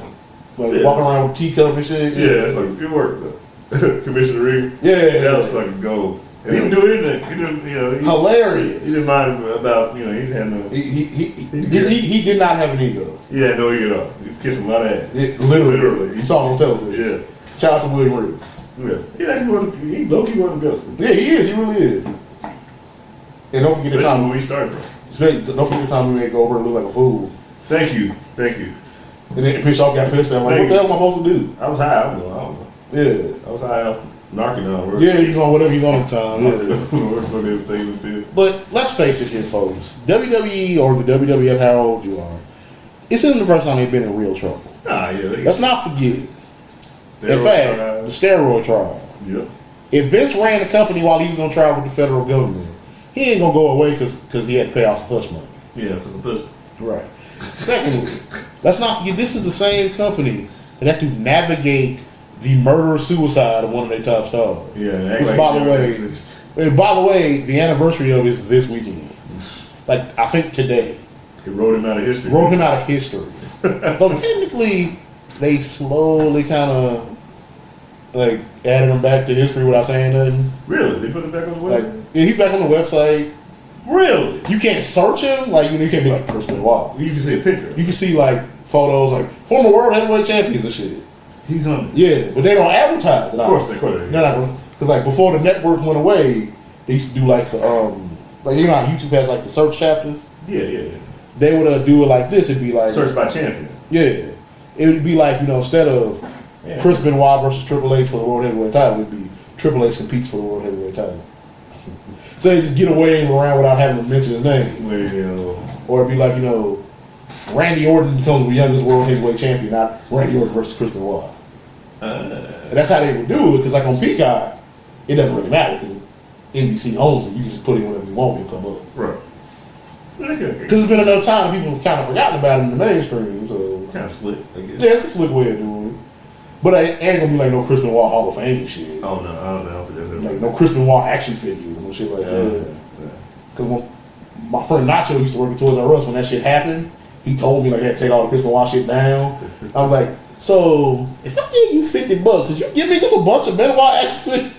Yeah, they ain't gonna do that. They ain't gonna destroy him, some shit. In Taiwan or something. Yeah, fucking. Like I'm pretty sure if you found one, it's probably gonna cost $2,000, because people gonna price the fuck out of it. Oh, you know what I'm saying? Yeah, but we know when it's all said and done, the heat dies down, it's past SummerSlam, Vince will be back in control. It's the reason that he's been on TV every week. Just make it look like he don't really care about none of this shit. Yeah, they're. Have you seen the Vince meme where he's like jumping off the ring steps? They got him doing the kid and play dance with kid. Been working the. He doing the cha-cha slide and shit. So it's part of the show and for real too. Yeah, exactly. They're controlling the narrative. Right, they controlling the narrative. There you go. No, not the promotion though. Oh, yeah. Yeah. If all the territorial people would be like, "Well, this will never happen to AEW," like, and then somebody says, "That's what girls don't like AEW." Before we get better, man, we gotta touch a little bit on a lot of the Disney series. Yes. Yeah, a couple of finales. We got a couple of finales, at least for the season. Hopefully, season. We gotta touch on that though. I don't know if everybody has been watching the Obi-Wan on Disney Plus. Which I thoroughly enjoy. You know, I am actually. I was really kind of somebody like, man, I don't know if I want to hear how Obi-Wan didn't do shit. Why? And then you're like, well, damn. And they kind of made it work. Even though I do see a couple of little plot holes in there, which probably have to be there to explain some shit. but just to make the show, you gotta make the show happen. You gotta kind of forget. Yeah. But yeah, so you know, watch the first episode, and you said you're up on episode 5. I have yet to start 5 or 6. So you're on 5. Yeah. So you haven't seen the finale yet. So I've seen, obviously, meeting Leia, going to find her. Yeah. This thing where he snuck into the Inquisitor's base, which is dope as shit. Yeah. Plus, if you play Battlefront. Oh yeah. And Fallen Order, that's one of the stages on the game and shit. I mean, let's be honest. The best part of Obi-Wan is Darth Vader. Yeah. And you got the fucking Darth Vader. Much like he was the best part of Rogue One. Yeah. It's Darth Vader. It's Darth Vader. And you get to kind of see. And it reminds me a lot. I don't know if anybody ever has read the books. I mean, comic books lately. The current Vader series? Current Vader series. Yeah. They kind of took a lot off of that. Yeah. What Vader was doing. How he acts, and then you got his, the Vader castle. Yeah, Castle on Mustafar, yeah. It's like fucking lava everywhere. It's fucking dope. Black as metal as shit. Right. But yeah, so you gotta see his personality. How he. Vader's actually quite the petty person. Yeah, he really is. Really How he acts towards other people, within the Empire. I guess you would say. And how he kind of uses them as pawns and stuff like that. How actually cold-blooded he can be. That and the higher ups in the Empire, the actual Imperials don't like him. No. Because they're like, why is he even here? They just think he's some kind of magician or something. Yeah, because they're military people. They really don't understand what's going on. They don't understand why does the Emperor want him around. Yeah, they don't understand what's really going on. They're part of the fascism military part. Yeah, it's basically like Nazis. Yeah, they don't really why what's this fucking space wizard doing here? Yeah, and they're fucking, they're like power hungry. They want the spot. Yeah, they want the spot. They don't understand the Force. Yeah, they don't understand the Force. Yeah, the real deep dark root of where they don't really realize their boss is a theocrat. Yeah, and they're fucking basically pawns. Yeah, only one that really knows is like Tarkin, and he hadn't been any part of the show yet, but Thrawn. Like, yeah, I want to see Thrawn back in. I always kind of feel. Was he in Solo? No, that was no. They implied him in the Mandalorian. He was in Rebels. He's in Rebels. Yeah. He's in Rebels in Clone Wars, obviously. Yeah. And he was in Bad Batch. Bad. And I kind of feel like they implied him in the Mandalorian. Like, I went from the show. I think he might show. Y'all think like he might be the big bad dad, like because Moff Gideon's dope too, but that's a whole story. I kind of wish Darth Vader was still around to be in the Mandalorian, but yeah, but given the time period, that would be dope. But also, I gotta be honest. We got Luke though. That was kind of cool. Luke, yeah. The TV villains are way better than the new trilogy villains. I'll give them a little credit. It's hard to kind of flesh somebody out in one, even 3 movies, but flesh somebody out without backstory. Yeah, and then like with an episodic show, you got more room. You can flesh stuff out, yeah. Yeah, you can't make it all in 1 hour, or Star Wars like maybe 2 hours. Even if you got 3 parts, it's hard to kind of get an idea of this person's personality all the time, unless they do a really good job. Right. Because I mean, in the original trilogy, 4, 5, 6, Darth Vader was like the boogeyman. He was quite silent, quiet type. Right. He didn't know a lot. Like especially if you see it for the first time, he just appears.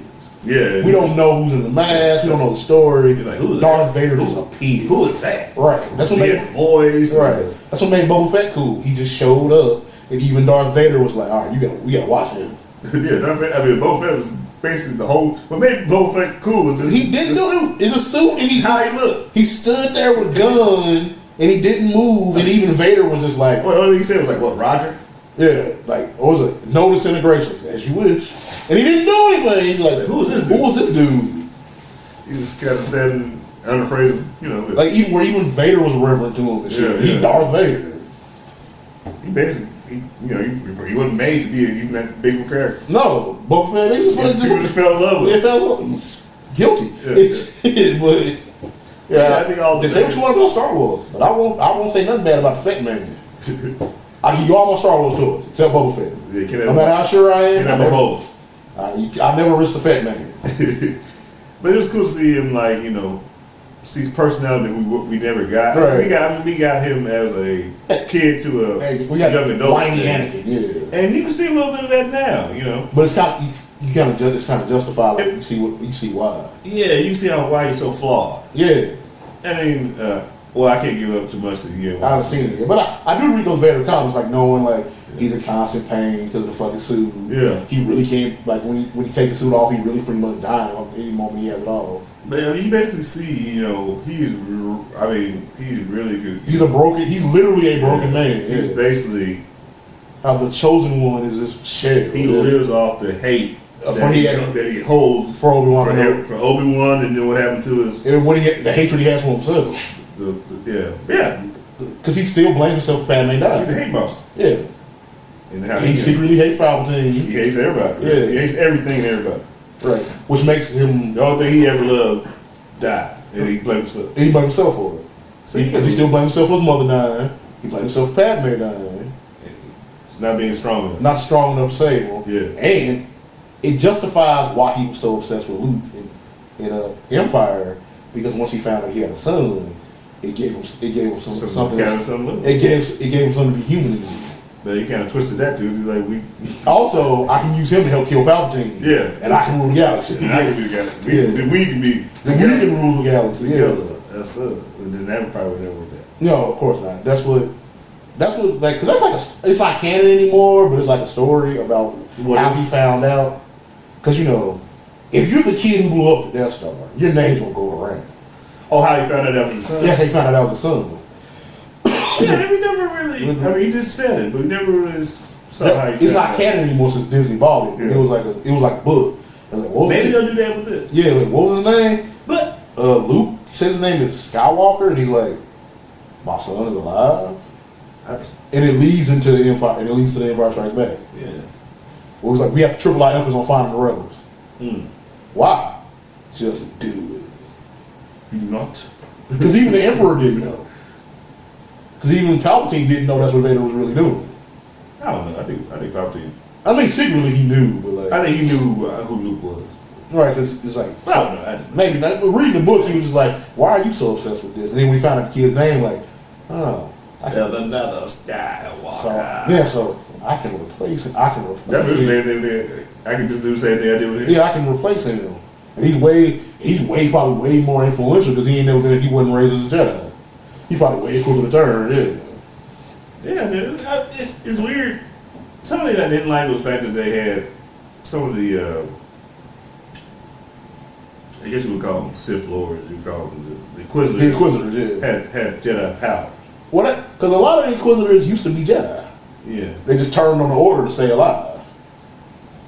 They never. I mean, I guess that's one of the things they added, but there's always the rule too. Right, and that's because they kind of shit on the rule too with having. And I only know that anybody can use the Force. Yeah. And I'm like, but to be a Sith Lord, in the new media, you see a lot of people who can use the Force who aren't necessarily Jedi. Like way more Force sensitive people. Yeah. Which kind of we never got what they call I guess it's more fan fiction than anything. They got the one in between. The Gray Jedi. The Grays. Yeah.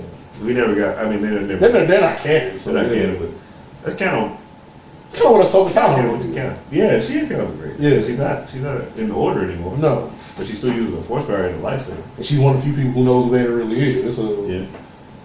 They kind of made that monster when they put her in the show. Yeah, and decided not to kill her off. Right, made her a apprentice. Yeah. So she's kind of like a wild card. Yeah, she getting her own show too anyway. So I mean, hey, I'll watch Rosario Dawson any day. Yeah, and she doesn't age either. No, she's still what she did in Clerks and shit. Yeah, fucking Clerks and fucking Men in Black 2 and shit. Yeah, Men in Black 2. Even I saw her in He Got Game the other day. Like she was exactly. That's what I remember. That's the first time I saw her. I was like, what is that first movie she was in? Hey, she was long for being Jesus' girlfriend too. Yeah, she was Kids. I don't know if you ever saw that, but what movie was that? Not Richard Linklater, but it's the movie where the kids kids, all right. They were like teenagers and like one of them had HIV. The dude who played Roach and next Friday was in it. Hoover Park? No, it was literally called Kids. It was like from 94, 95. I don't remember. It was like her first movie. She don't even look much older than that. She was like 16 then. You gonna wait that for me? Yeah, but like He Got Game probably was her first big role and shit. Yeah, I just one of the things like, oh, it was her. And I had to watch it again to realize it was her. Yeah. You don't even think about it really. Anyway, what were we talking about? Disney Plus. we argued though. Yeah. So yeah, Obi-Wan. You gotta catch up. Oh, you can't have a full conversation until probably the next episode. To the next episode, yeah. So, but yeah, there's definitely some good stuff in the last 2 episodes. But actually, it almost could have. I guess it can't open, but it could have stopped at 5. Oh yeah. In a way, but there would have to be another season. But I still think there is, but it would be more. They could have did more with what they had right now if they did that. But 6 is worth watching. Okay. Now you've been watching the Miss Marvel. Yeah, I caught the first episode of that. It's a coming of age story. Isn't that? I hate to say the term is alt-right. Is it woke just for the sake of being woke? No, at least not from what I saw. Okay. It doesn't have more representation. The Mead family are all Pakistani, which is fine with me. I don't care. We're not those people. It's cool with us. Yeah. And I knew who the character was before. Yeah, we knew who the character was. So, she's not unnecessarily like they didn't make her gay or anything like that. At least so far, it's just she really is a teenage girl. Basically, if you or I lived in the MCU, is she entertaining? Yeah, she's cool. Like, is she worth watching? I ain't say worth watching. Yeah, she's compelling enough. Is she compelling as a lead actress so far? Actress, yeah. Like I need to watch more of the show to see how far it's. Of course, you'll get one episode. But yeah. Can she hold the show on her own? I feel like she could. Plus, the actress herself is pretty engaging herself. Totally. And a lot of her real life personality bleeds into the character. Yeah, and then she said this is a dream role. Yeah, because she grew up in the MCU, like watching it. Yeah. She figured out the character. She's only like 15 herself, so like she was a little kid, she probably won't go see Iron Man and shit. Like this has been a part of her whole life. Yeah, it's dope to be 15 years old and be part of the in the Marvel universe and part of this big old franchise. Right. And you basically have a job for the next 20 years. 20 years, yeah. As long as it pop off, you're gonna be good. Right. Hopefully the perils of being famous don't get you. But yeah, that's hopeful too. Yeah. She seems like she's pretty good. You was kind of worried about chill kids in the bed. Yeah, but it's definitely more of a coming of age kind of Spider-Man-esque story. It's like a teenage show. Yeah, for teenagers and younger than that, right? Yeah, teenage, like young adult. For the kids, like young adult fiction. I might have to watch that first episode too and give it a chance. I was kind of worried about it being way too young or orientated for me. Yeah, it might be okay. It has a ton of Easter eggs too. So. Yeah, that's one thing. You really can't miss anything Marvel because you're gonna miss something. You're gonna feel like you missed something because they always throw a lot of stuff, especially like the last. At least the season finale, they always kind of throw something in there. Right. And like, oh, did you catch that? And it did. The first episode did have a post-credit scene, so. So yeah. That's one thing you gotta be. Because you'll miss a lot not watching these. You miss a lot if you never watched any of the Disney Plus. Yeah, really. I'm pretty sure if you didn't watch WandaVision, you confused as hell. Like, why is Scarlet Witch obsessed with these kids? Yeah, why is she so? Yeah, so there's a lot of, and then characters you haven't seen them on the big screen yet. Right. They're adding people all the time. Speaking of young actresses and the MCU, It's actually almost had me getting one of those old Facebook arguments with somebody. Oh, word. I had to kind of, ignore it a little bit. Stop yourself, yeah. But I saw recently that Issa, well, that's the character name from the new boy Wonder Years. Yeah. The actress that plays her is going to be a part of the new Blade movie. Oh, really? In some, I'm not sure who she's supposed to be yet, but they announced that she's going to be in the movie. Good look for her. So I give her props. This is like I think I forgot which I want to say movie. Like comic geek, like comicbook.com or whatever. Something I follow or like. Yeah. So I made a little post like that. Good for her. Hashtag Black Girls Rock. Yeah. Just anything with her. I guess I must have been feeling a little bit sincere because somebody did a laugh emoji and had to call me Claire. What's funny about that? What's funny about that? And then a couple of trolls. I think on pages like that, movie pages and something like the more popular ones, it's a really kind of a huge. A lot of dickheads. We ain't gonna front. Yeah, huge troll. And headquarters for a lot of people. There's always the anti-Marvel people. And it's the troll when you see it, ain't nothing, a bunch of Photoshop pictures. Photoshop or an egg picture or whatever, like it was Twitter. Yeah, so they just spend on their whole time fucking with people. Yeah. But yeah, I think that's dope though for her. Yeah, have you there's new episodes now, right? The one if you haven't caught back up. The one Yeah. Y'all finished it. Okay. I think I stopped the mid-season finale. Like I saw the end where they was gonna call a tornado. Yeah. I had to look back. Oh, there's new episodes. I had to catch up the last 4. Yeah. Yeah, I think compared to the classic, I think it's pretty close. Yeah, I feel it's a good companion. You can't fool with classic. Yeah, it's a good companion series. You can't fool with Savage like that. Yeah. I think it's comparable. Like that one episode where we find out that his brother was in the same military, he's in the same formation with Winnie Cooper's brother. I missed that part. And I thought that was the season finale. I missed that part. Because he re-enlisted and he was telling Dean what happened. And he pulled out his picture. That's him and that's his little sister. And the camera pans in and it's Winnie Cooper. Nigga, I missed that. Yeah, I thought that was season. I gotta rewatch that. Actually, I didn't think that was season. I thought that was season finale. I was like, whoa. I missed that entirely. Yeah, it was like, so they ain't just a black version. It's the same timeline. These are the same timeline. Yeah. The multiverse. Yeah. But probably blew people's mind, but I got it now. Man, you caught that up? Yeah, what is it? Was that after the credit? It was right before the credits. Like the closing credits, yeah. How did I miss that? How did I do it? But yeah, also recommend watch the new Wonder Years. Yeah, it's pretty good. And like I said, and of course, Abbott Elementary. It's not heavy-handed with what most people were upset about. But those people were us. But it's not really heavy-handed with that. It is what it is, but it's not super heavy-handed. What else going on? I think that's about it, man. Yeah, I think we caught up for the last 3 weeks. That's 3 weeks of content right there. Yes. Happy Juneteenth. Of course. It already popped off. But Happy Juneteenth. Fuck everybody who's anti-Juneteenth. Yeah. We deserve our day just like anybody else. And unless you stop being so overly critical, even our people stop being so critical. It is what it is. Also, we know it's not what but it is what it is. Right. 4th of July, really 4th of July. But right, exactly. Well, I should say Christmas ain't really Christmas either. So we just even the date and time might be right where your state or wherever your folks at. Might not be quite right, but for us, yeah. We get it. Also, here's a blurb. If you ever want to learn how racist the people in your city is, just go to your local news channel's Facebook page. Man, I'm telling you, boy, y'all live in the same town as this girl. It's his Father's Day for me. Right? You ever do that? You scroll, see a name you recognize. God, why are you so upset? And there be people. The caucasity. I'll just say it right there. The caucasity. Man, come on, man. And why these older white people got so much time to be on the internet?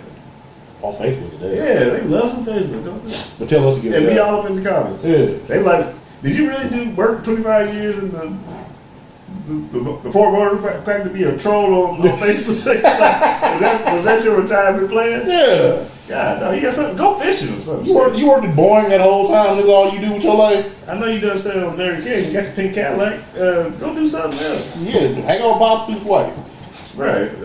Do something. It's still soap opera. The afternoon soap opera still come on. Do that. Go watch Days of Our Lives, man. Yeah, they're still rolling. Go talk about fake people stuff. Yeah. But yeah. Stay out of black people's spaces. Yeah, no. Can we have something? Anything, please. Golly, you already trying to appropriate it. Damn. All right. Anyway, y'all, man.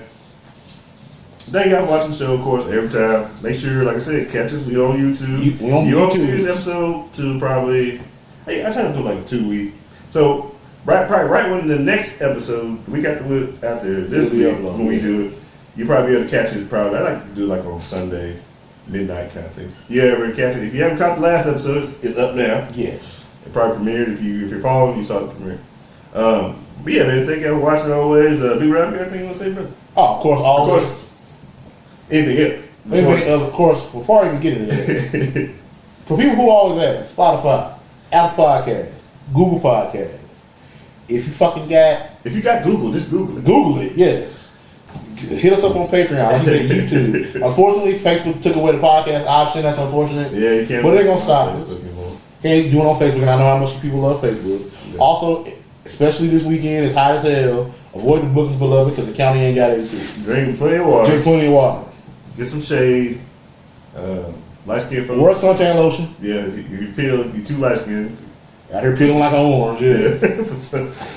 We out here looking like the ex-president and shit. Yeah. But yeah, man, thank y'all. We love y'all. Yeah, man, make sure if you haven't yet, go subscribe, man. Just keep watching. We just hit 1K listeners. Which is that's a big milestone for us. Like you said, everything we hit is a milestone. And we proud of all our accomplishments. You know, yeah. It's a long time coming, man. It's just, like I said, it's been my boy. We got a lot of supporters to help us out, but like I said, it's labor of love. Y'all keep supporting us. We'll keep on doing it. We'll probably do it anyway if y'all don't support us, but we want that support. Right. Also, blowing shit up is hard. If you want to be on the show, trust us. All you gotta do is hit us up. We're not hard to find. Make it easier. We'll accommodate your schedule. If you want to, you don't got our personal line, the email is attached. It's the Vicious and Delicious Podcast at gmail.com. And it's spelled exactly how you see it right there, all one word. So if you want to be on the show, we can try to get you booked in. If you want us to be on your show, you got something. Cool, that too, yeah. Same way, if you have a personal number, all the lines of communication are open. So just we do work. So we can get you. You see us immediately. You see us at the store. You see us at the movie. You see me buy sneakers at the outlet mall. Say what's up. I talk back. I won't bite. It's all cool. Just let me know because it'd be weird sometimes trying to come up to you. Yeah. We don't feel like we're not celebrities. But we still don't feel like. Because it's podcast. You can't see. You can't see what we look like. Yeah. We'll be surprised. Like, oh, I know you from. Oh, really? Word. Hey. You want a picture or something? Yeah. Ask me if I have a card for you. Yeah. Try to keep those in hand. But anyway, man, appreciate y'all, man.